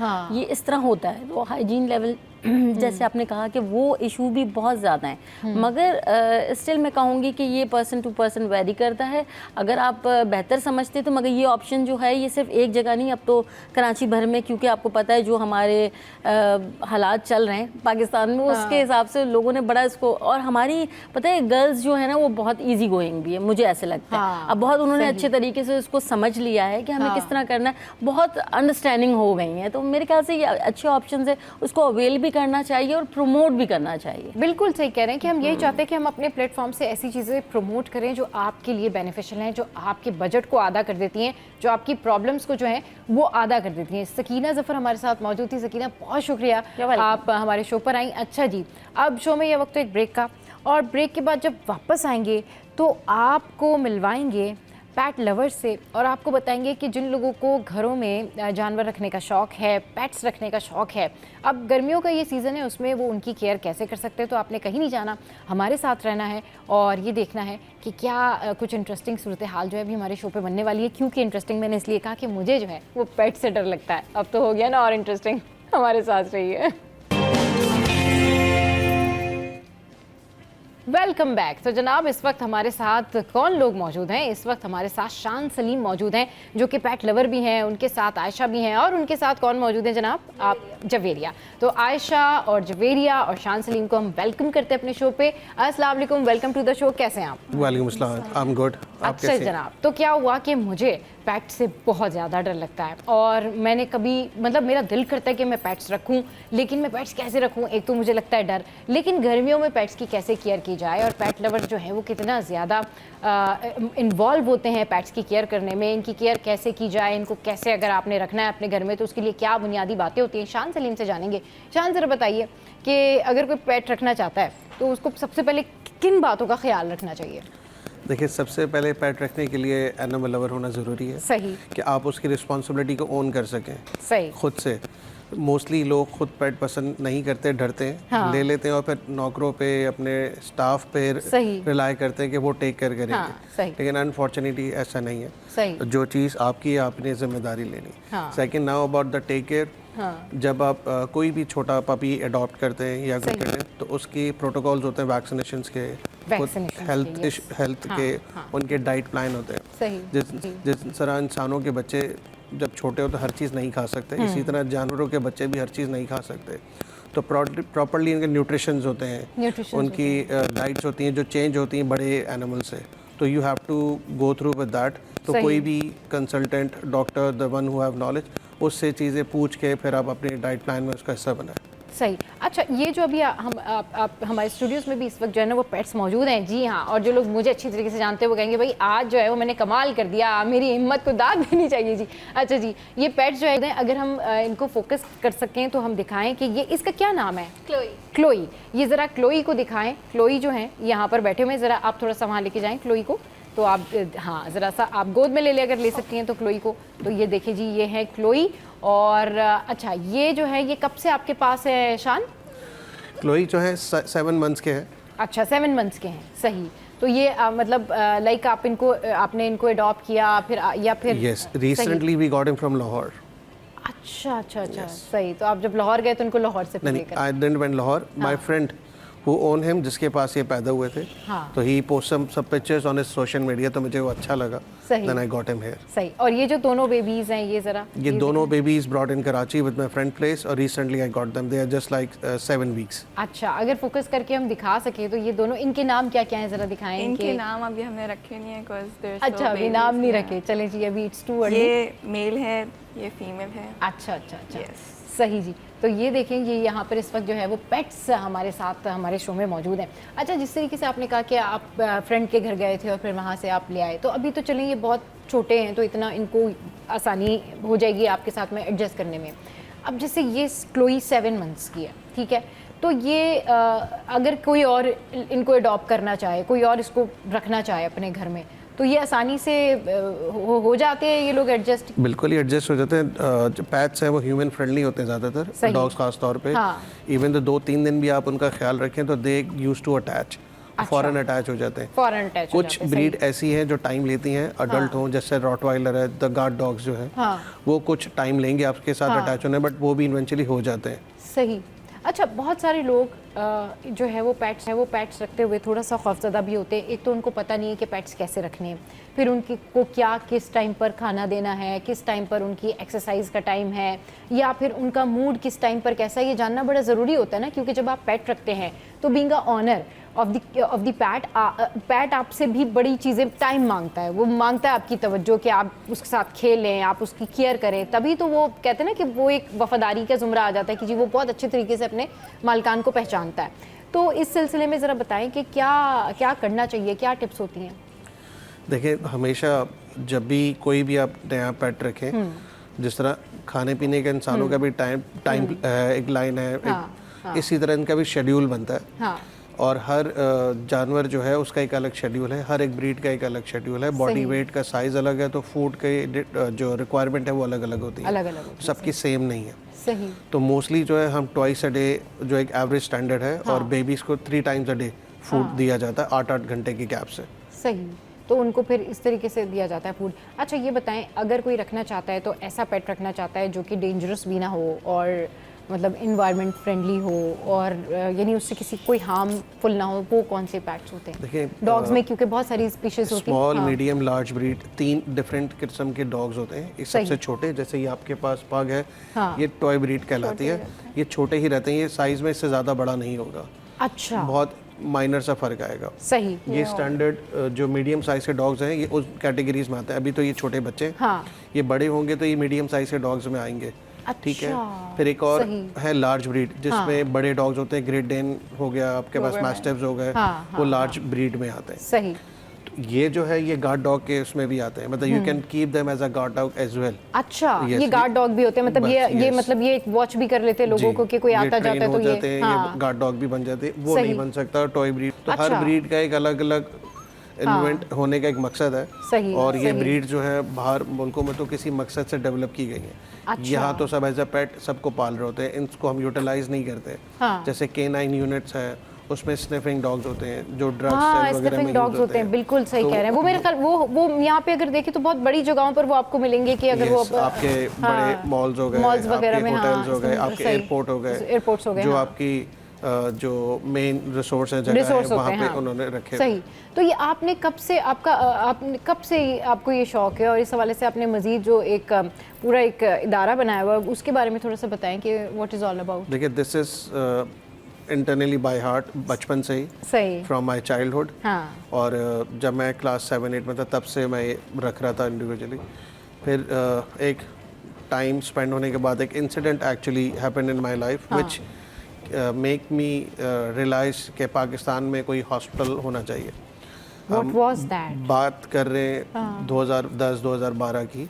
उस वक्त पाकिस्तान में कॉन्सेप्ट सिर्फ क्लिनिक्स का होता था, हॉस्पिटल नहीं था। जैसे इंसानों का गवर्नमेंट हॉस्पिटल है 24/7 काम करता है, प्राइवेट हॉस्पिटल्स हैं 24/7 काम करते हैं, बट एनिमल इंडस्ट्री में 2012-13 तक कोई हॉस्पिटल का कॉन्सेप्ट ही नहीं था। सही। क्लिनिक्स होते थे जो 9 से 1 काम करते थे, दोपहर में क्लिनिक बंद हो जाते थे, शाम 5 से 7 अगर आप रात को या दोपहर में आपको कोई इमरजेंसी हो जाए और you have to go to a veterinarian doctor, तो कोई क्लिनिक का हॉस्पिटल का कॉन्सेप्ट कोई नहीं वेटिंग था। हाँ, सही कह रहे हैं। तो आरपीके वाज अ पायनियर पूरे पाकिस्तान में। 2015 में फर्स्ट इनिशियल स्टेप लिया था जो प्राइवेट सेक्टर एक हॉस्पिटल खोला था जो वन विंडो सोल्यूशन दे रहा। सही, वन विंडो सोल्यूशन आप दे रहे थे। अच्छा, स्टिल अभी आपके पास ये है और क्या क्या है आप लोगों के पास डॉग्स और क्या बहुत सारी स्पीशीज हैं? Yes, since we have a small setup है तो हम एक दो एनिमल्स ही ला सकते हैं। बिल्कुल, और बहुत अच्छी बात है भाई, एक दो एनिमल्स ही लाएं, उसमें ही मुझे इतनी जो है वो टेंशन हुई हुई है इस टाइम पर। भैया आपको पता नहीं है जो लोगों को, अच्छा प्यार बड़ा होता है एनिमल्स से ना, लेकिन वो जो आपका खौफ होता है ना वो कहीं ना कहीं हावी हो जाता है और आप कहते हैं नहीं नहीं नहीं मुझे तो डर लगता है। अच्छा ये बताएं लोगों को ये क्या वाकई काटते हैं, क्या होता है ये? वो खौफ रखने से ही खत्म होता है। जब तक आपका इंटरेक्शन नहीं होगा, हाँ। आपका एक्सपीरियंस पर्सनली बिल्डअप नहीं हुआ होगा तो आप डर ही रहोगे। दूर से देख के पेट्स पे प्यार बड़ा आ रहा होता है, बड़ा दिल कर होता है, वाह भाई कितने क्यूट है, कितने प्यारे। अच्छा ये बताइए जो घर में अब जैसे कोई बच्चों वाला घर है वो पेट्स रखना चाहते हैं तो उनको क्या टिप देंगे, वो किस तरह का पेट रखें जो बच्चों को जो है उनके लिए हार्मफुल ना हो, काटे ना? क्योंकि शान बहुत सारे लोग जो हैं ठीक है पेट से मोहब्बत अपनी जगह, लेकिन पेट्स को इतना इन्वॉल्व कर लेते हैं कि वो उनके साथ रूम्स में भी होते हैं, वो उनके साथ हर जगह हर चीज़ शेयर कर रहे होते हैं। अगर वो चिप्स खा रहे हैं, वो कहीं पर भी हैं, तो हर टाइम पेट्स उनके साथ है। कैसे डील करना चाहिए पेट्स को? देखिए ये पाकिस्तान में तो बहुत कम है बट यहाँ पे भी लोग हैं, they don't consider them as a pet, they consider them as a family. कि they are part of your family now, कि वो आपके साथ है, आपकी रिस्पॉन्सिबिलिटीज है, आपने उसी तरह उनको ओन किया है जैसे आपके पास आपके अपने बच्चे। सही। तो पीपल डोंट डिफरेंशिएट देम कि उनको आप बाहर ही रखें, दरवाजे के पास लॉक करके रखें। लेकिन एक्चुअल में एसओपी क्या है कि हाउ टू कीप पेट्स? हर ब्रीड का एक अलग इवेंट है, मैंने आपको बताया उसका मकसद है। कुछ डॉग्स हैं जो बड़े होते हैं वो आउटडोर ज़्यादा सूटेबल होते हैं, कुछ स्मॉल ब्रीड्स होती हैं वो इंडोर ज़्यादा सूटेबल होती हैं। उनको जो गर्मी वाला एनवायरनमेंट है वो उनको नहीं बेयर हो सकता। कुछ लॉन्ग आपके कोट एनिमल्स होते हैं, लंबे बालों वाले डॉग्स भी होते हैं, कैट्स भी होते हैं, तो they used to be indoor more क्योंकि उनको गर्मी ज़्यादा लगती है। तो इसी तरीके से टॉय ब्रीड्स जो है वो हमेशा से ज़्यादा काम और प्लेफुल होती हैं। मीडियम ब्रीड में आपके पास सबसे जो मेन फ्रेंडली ब्रीड है वो आपके रिट्रीवर्स हैं, आपके लैब्राडोर्स हैं, they are always friendly, you can go with that. फिर आपके जर्मन शेपर्ड्स हैं, फिर आपके डोबरमैन्स हैं, फिर आपके रॉटवाइलर्स हैं, पिटबुल्स हैं, दे नीड ट्रेनिंग एक्चुअली। मैं ये कहता कि पेट्स है वो स्टूडेंट है, यू आर द टीचर। आप जिस तरह से उनको सिखाएंगे उसी तरीके से ग्रूम होंगे ना। सही। चलें जी, शान हमारे साथ इस वक्त मौजूद हैं और यहाँ पर जो पेट्स हैं वो भी मौजूद हैं। यहाँ वक्त हुआ एक ब्रेक का, ब्रेक के बाद फिर वापस आते हैं बस थोड़ी सी देर में। Welcome back. तो शान सलीम इस वक्त हमारे साथ मौजूद है और हम बात कर रहे हैं कि आप पेट्स की जो केयर है वो कैसे कर सकते हैं और क्या करना चाहिए जब आप पेट्स रख रहे होते हैं। अच्छा ये बताएं कि जो पेट्स लवर हैं उनको क्या करना चाहिए? अब उन किसी के पास पेट नहीं है, उसने पेट रखना है तो वो कहाँ जाए, कि किसको पूछे, क्या करे और किस तरह का पेट जो है वो रख सकता है घर में? देखिए हमारा डिजिटल भी फोरम है, आरपीके एनिमल हॉस्पिटल। अच्छा। अगर आप हेल्थ सर्विसेज से रिलेटेड बात करें, आरपीके पेट मार्ट, जहाँ पे आप फूड, न्यूट्रिशन, डाइट प्लान और कोई पेट आपने अडॉप्ट करना है तो आप उस स्टोर को कांटेक्ट कर सकते हैं उनके डिजिटल पेज पे। सही। और कांटेक्ट नंबर भी हमारा है 0345228426 जो ऑफिशियल नंबर है जिस पर आप कांटेक्ट कर सकते हैं। किसी हवाले से भी इस फील्ड में एनिमल से रिलेटेड कोई काम हो तो we are 24/7 actually helping in this field. सही। अच्छा तो ये बताएं लोग आते हैं पेट्स को लेकर, क्या शिकायत होती है उनकी कि पेट्स खाना नहीं खा रहा, गर्मी की वजह से जो है वो ज़्यादा कोई डल बैठा हुआ है, कोई एक्टिविटी नहीं है, क्या नॉर्मल पेट कैसा होता है? देखिए हर सीज़न के अलग अलग प्रॉब्लम। अब जैसे हम बात करें अभी गर्मियों की, गर्मियों में ज़्यादातर प्रॉब्लम डिहाइड्रेशन के होते हैं कि बाहर जो लोग डॉग्स अपने बांध रहे होते हैं धूप की वजह से, गर्मी की वजह से वो डिहाइड्रेट होते हैं, उनको टिक फीवर हो जाता है, गर्मी लगती है, बुखार ज़्यादा हो जाता है। दूसरा आपके जो जानवर हैं उनके साथ उनके हेयर इश्यूज हो जाते हैं, जैसे गर्मी है उनमें बाल टैंगल्स होने लग जाते बिल्कुल। हैं। ये जब अपना इस तरह से सर झटकते हैं ना तो इनके जो बाल होते हैं वो सब जगह पर गिर रहे होते हैं और वो सफाई करना जो है ना थोड़ा इशू होता है, इसलिए इनकी जगह प्रॉपर रखनी चाहिए। जगह प्रॉपर हो, गर्मियों में इनको शेव कराते हैं क्योंकि कोट कट डाउन होगा तो उससे उनको गर्मी भी कम लगेगी। सही, बिल्कुल सही कह रहे हैं। और उससे फ्लीज और टिक्स हो जाते हैं, जो स्किन के इश्यूज हो जाते हैं वो भी कम हो जाते हैं उससे। अच्छा वो भी जो है वो इश्यूज कुछ कम हो जाते हैं। अच्छा जनाब, तो हम इस वक्त पेट्स के बारे में बात कर रहे हैं और जो पेट्स की ओवरऑल गुफ्तगू है या पेट्स लवर हैं उनके कई सारे सवालात होते हैं। अच्छा ये बताएं कि क्या ये वाकई अपने मालिक के वफादार होते हैं और ये कब ऐसा टाइम आता है जब हम देखते हैं कि कुछ पेट्स जो हैं वो खुद ही अपने मालिकों के साथ इतने वफादार नहीं होते, उनको इनफैक्ट काट भी लेते हैं, वो क्या सिचुएशन होती है? देखिए 99% तो ये बिल्कुल फैक्ट सही है कि जो डॉग्स हैं वो वफादार जानवर है, वो अपने से ज़्यादा अपने मालिक का ख्याल रखता है। और ये 1% कोई केसेस होगा वो भी निगलेक्टिंग का केस होगा, जब आपने निगलेक्ट किया होगा किसी जानवर को, उसको प्रॉपर ट्रेनिंग, उसको प्रॉपर टाइम नहीं दिया होगा। उसके अंदर एक है ये कहते आपने एक ट्रेनिंग वाला जो एलिमेंट है वो पूरा नहीं किया होगा, जी ट्रेनिंग नहीं अच्छी की होगी, और एक फ्रस्ट्रेशन बिल्डअप हो रही होती है नेगलेक्टेंट वाले जानवर का, जो बंद है, इग्नोर हुआ हुआ है, उसको आपने कुछ सिखाया नहीं, टाइम नहीं दिया। सही। तो बहुत कम केसेस हैं जब इस तरह के कुछ इशू आता है, लेकिन वो भी हमारी अपनी वजह से हैं। चलिए जी, बहुत शुक्रिया। शान सलीम हमारे साथ मौजूद, जवेरिया हमारे सेट पर और हमारे साथ आयशा थी। आप तीनों का बेहद शुक्रिया। यहाँ वक्त एक ब्रेक का, ब्रेक के बाद बस वापस आ रहे हैं और आज डिस्कस करेंगे हम इंतहाई अहम टॉपिक, और ये टॉपिक सरप्राइज टॉपिक है। ब्रेक के बाद मैं आपको बताऊंगी।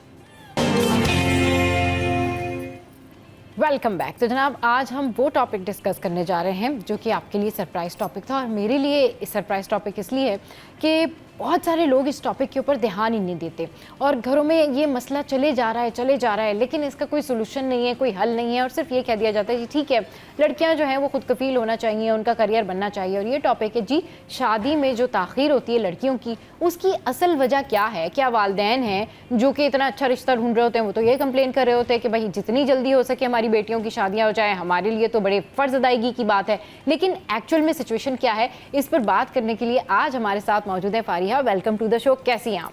मैं बिल्कुल ठीक हूँ सबा, आप ठीक है? मैं बिल्कुल ठीक ठाक। बड़ी प्यारी लग रही है फारिया। अच्छा, क्योंकि भाई प्यारा तो उन्होंने लगना है, क्योंकि ये जो है ये ज़बरदस्त एक्सपर्ट हैं और जो पर्सनालिटी ग्रूमिंग में होती है ना, वो इनसे बेहतर शायद कोई जानता हो, क्योंकि ये जिस तरीके से लोगों को ट्रेनर भी हैं, ये लोगों को ट्रेनिंग भी देती हैं कि आपने अपने आप को कैसे ग्रूम करना है।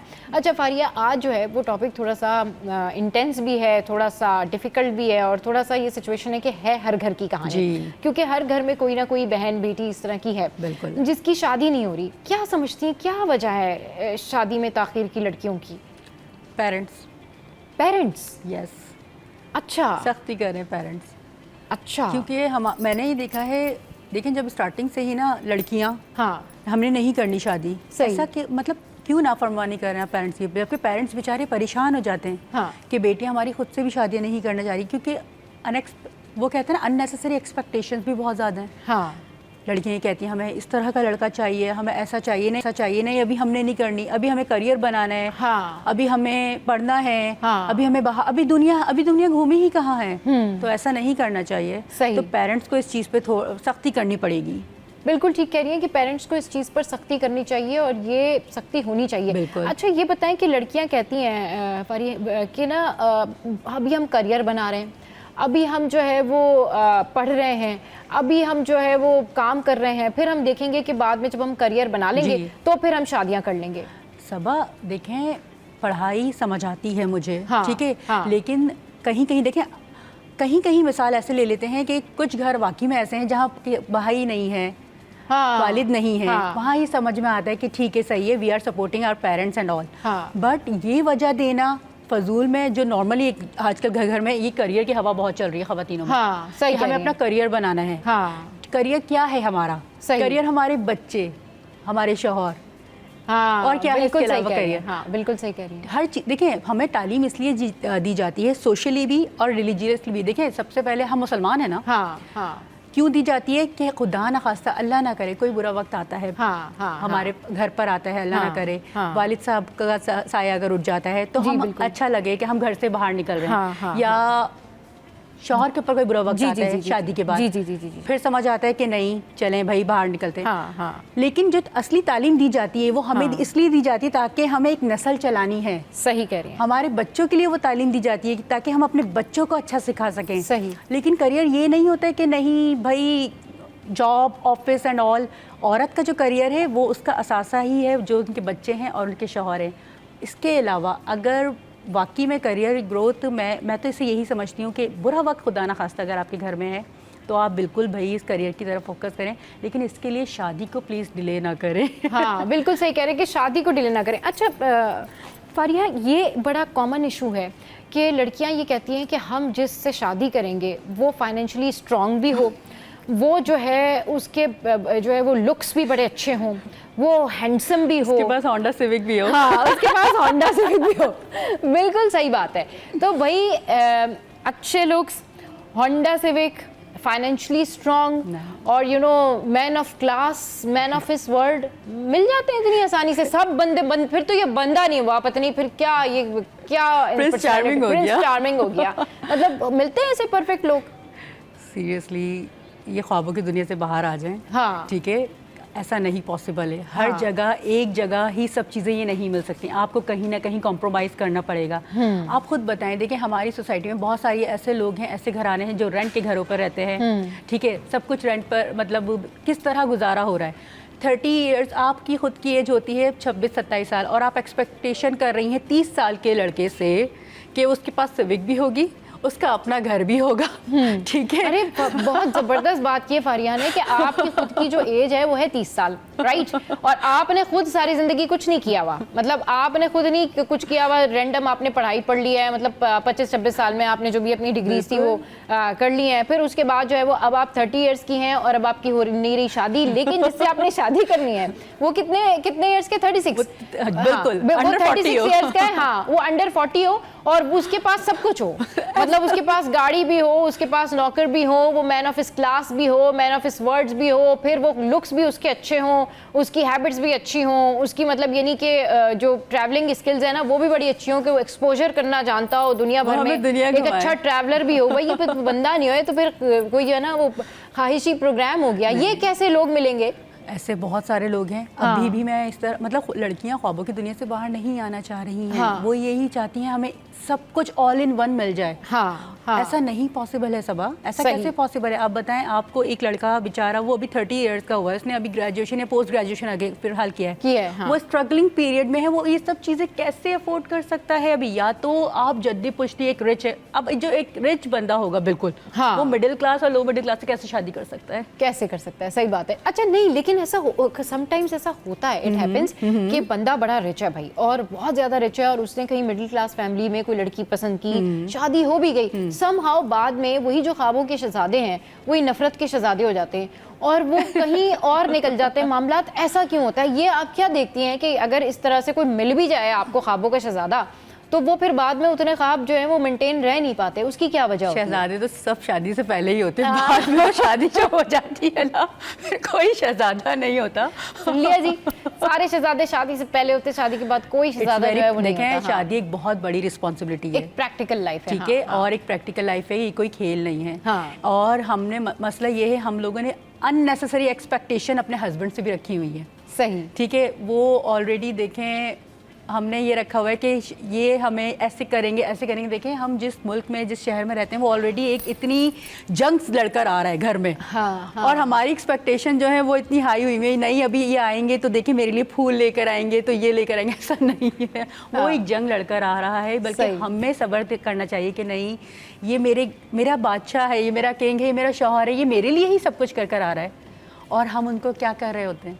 सही, पानी नहीं आ रहा था, आज गैस नहीं थी, आज बिजली नहीं थी, वो कहता है मैं ऑलरेडी जंग लड़कर आया, तुम आते के साथ ही कैसे शुरू हो सकती हो?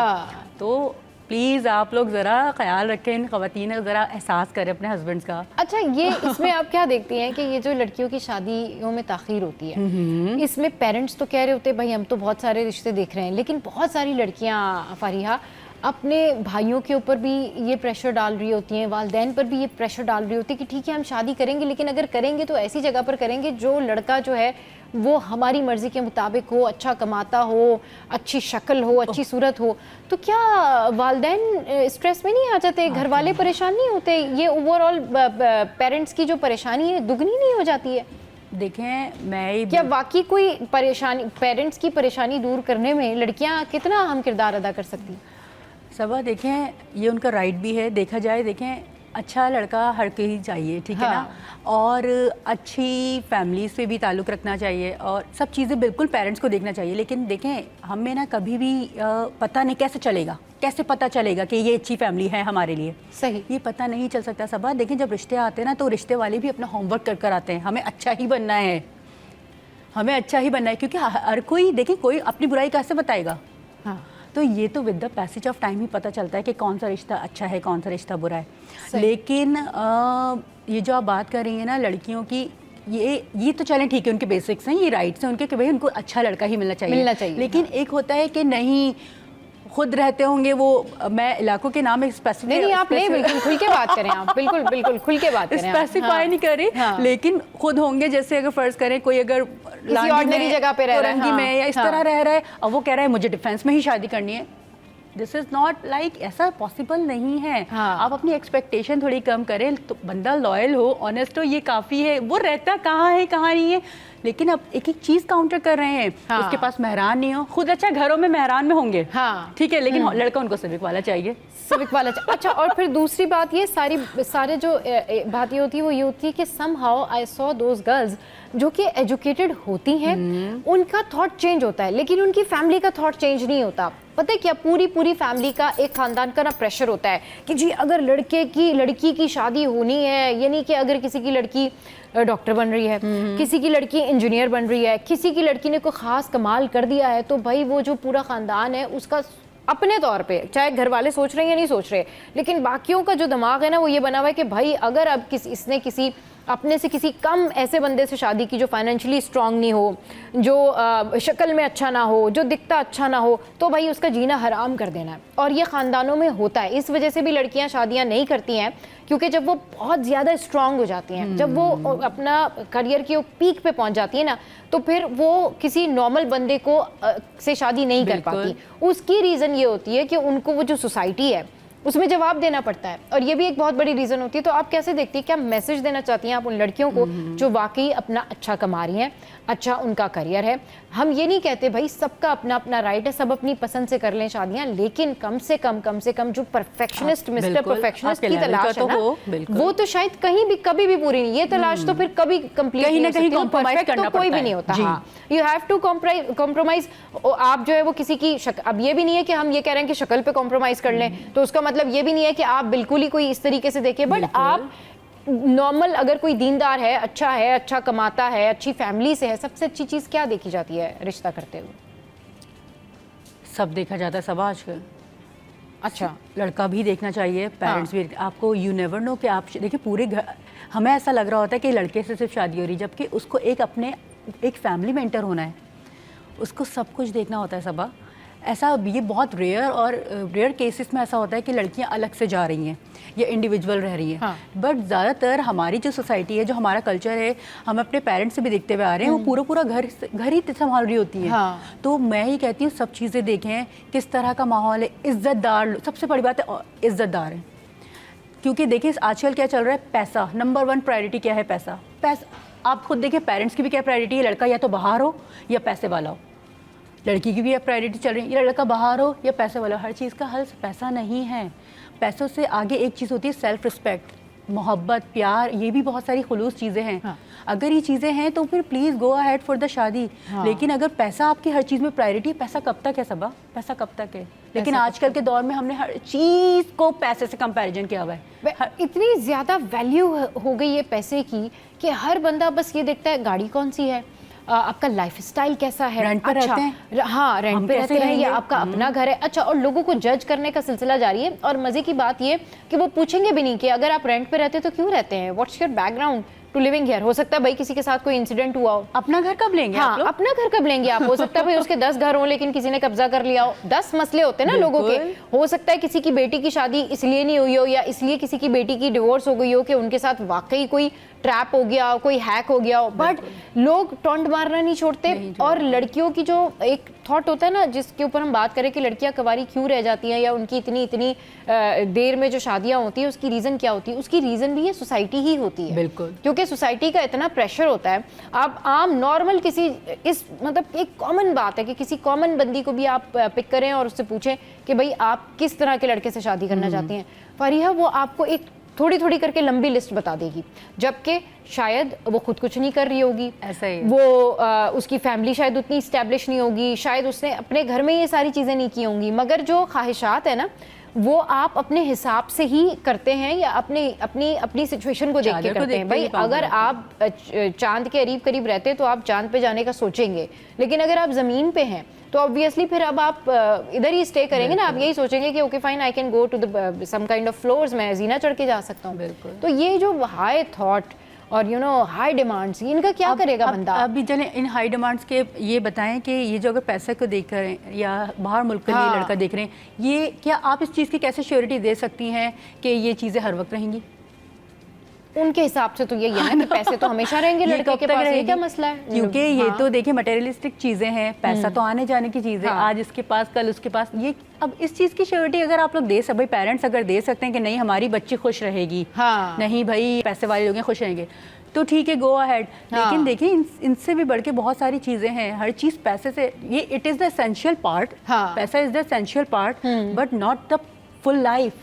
हाँ, परमानेंट पार्ट नहीं कह सकते आप। बिल्कुल, ये आपकी पूरी ज़िंदगी पे थोड़ी है, ये आपका सिर्फ एक पार्ट है, एक अच्छा है, लेकिन देखिए लाइफ पार्टनर के लिए पैसा होना जरूरी नहीं है, आपको बहुत सारी चीजें देखी जा सकती हैं, बहुत सारी चीजें देखी जाती हैं, सोच समझ के फैसला होता है ये शादी का। सोच समझ के। अच्छा फारिया, कभी कोई ऐसा एक्सपीरियंस हुआ है कि कोई ऐसी फ्रेंड हो, कोई ऐसे जानने वाले हों जिनको आप मिली हो, आपने देखा हो उनका कोई इंसिडेंट हो और आपको पता हो कि ये इस वजह से जो है इस लड़की की जो है वो शादी नहीं हो सकी या ये इशू हुआ? बहुत सारे ऐसे सर्कल में और ऐसे बहुत सारे जान पहचान वाले उनके अननेसेसरी वो कहते हैं ना एक्सपेक्टेशंस इतनी हाई हैं, क्योंकि अब वो कहती हैं कि भाई हम इतना कमाते हैं, अगर हम 4-5 लाख कमा रहे हैं, अब हमें भी ऐसा लड़का चाहिए जो कि भाई इतना कमाए। अब आप बताएं, आप जिस मुल्क में रह रहे हैं, ऐसा पॉसिबल, वो 4-5 लाख कमाने वाला फिर वो शादियां आपसे क्यों करेगा? सही बात, फिर वो आपसे क्यों शादी करेगा? हाँ, सही। तो अपनी एक्सपेक्टेशन कम करें। लेकिन मसला ये ना कि वो तो यही कहती है हमें तो वही चाहिए जो 4-5 लाख रुपए कमाता हो, जिसके पास अच्छी गाड़ी हो, तो फिर उसका क्या करे बंदा? उसका बस देखिए, फिर आप बैठे, लंबी उम्र हो गई है, अच्छा फिर खुद की उम्र कब बढ़ती जाती है, और फिर उतनी ही उनको क्या कहते हैं, एक लड़का चाहिए। अब लड़का नहीं मिलेगा, अब लड़का नहीं मिलेगा। Now be ready for as second wife, या फिर आप किसी बड़े मियाँ से शादी करके तैयार हो जाएं, क्योंकि लड़का तो नहीं मिलेगा फिर आपको, क्योंकि लड़के की तो उम्र अब उनको, अच्छा अब लड़कों वालों की भी एक्सपेक्टेशन क्या है, हमें भी लड़की चाहिए 18-19 साल से कम ना हो, कमाती भी अपना हो, घर भी संभाले। अब ये औरत कैसे सब चीज़ें करेगी? वो बेचारी लड़की 18-19 साल से आप इतनी एक्सपेक्टेशन कर रहे हैं, तो इसमें कसूरवार जो है लड़के वाले भी होते हैं, उनको भी सब चीज़ें चाहिए होती हैं। ऐसा नहीं हो सकता सबा। आप खुद बताएं, अब यार वो जॉब करवाएं मुझसे, वो थकी हारी है, उससे आप ये भी उम्मीद करें वो हमें खाना भी पका कर देगी। अच्छा, और आप देखिएगा ये बाकायदा आजकल रिक्वायरमेंट चल रही है कि हमें लड़कियां चाहिए छोटी उम्र की, खूबसूरत भी हो, प्यारा भी हो, खुद का बच्चा भले वो जैसा भी हो, खुद का बच्चा जो है वो कैसा भी हो, लेकिन उनको जो है वो लड़कियां जो है वो छोटी उम्र की और प्यारी चाहिए। और लड़कियों का भी यही हाल है कि चाहे आपने खुद कुछ किया हो या ना किया हो, लेकिन आपको लड़के जो है वो हैंडसम, स्मार्ट और इसी तरह के चाहिए, चाहे बाद में कुछ भी होता रहे। बहुत शुक्रिया फारिया जो है वो हमारे शो पर आई, और आज के शो का टॉपिक आपको कैसा लगा आप ज़रूर बताइएगा हमारी सोशल साइट पर, और हंसते रहिए, मुस्कुराते रहिए, देखना मत भूलिए सीरियल 10।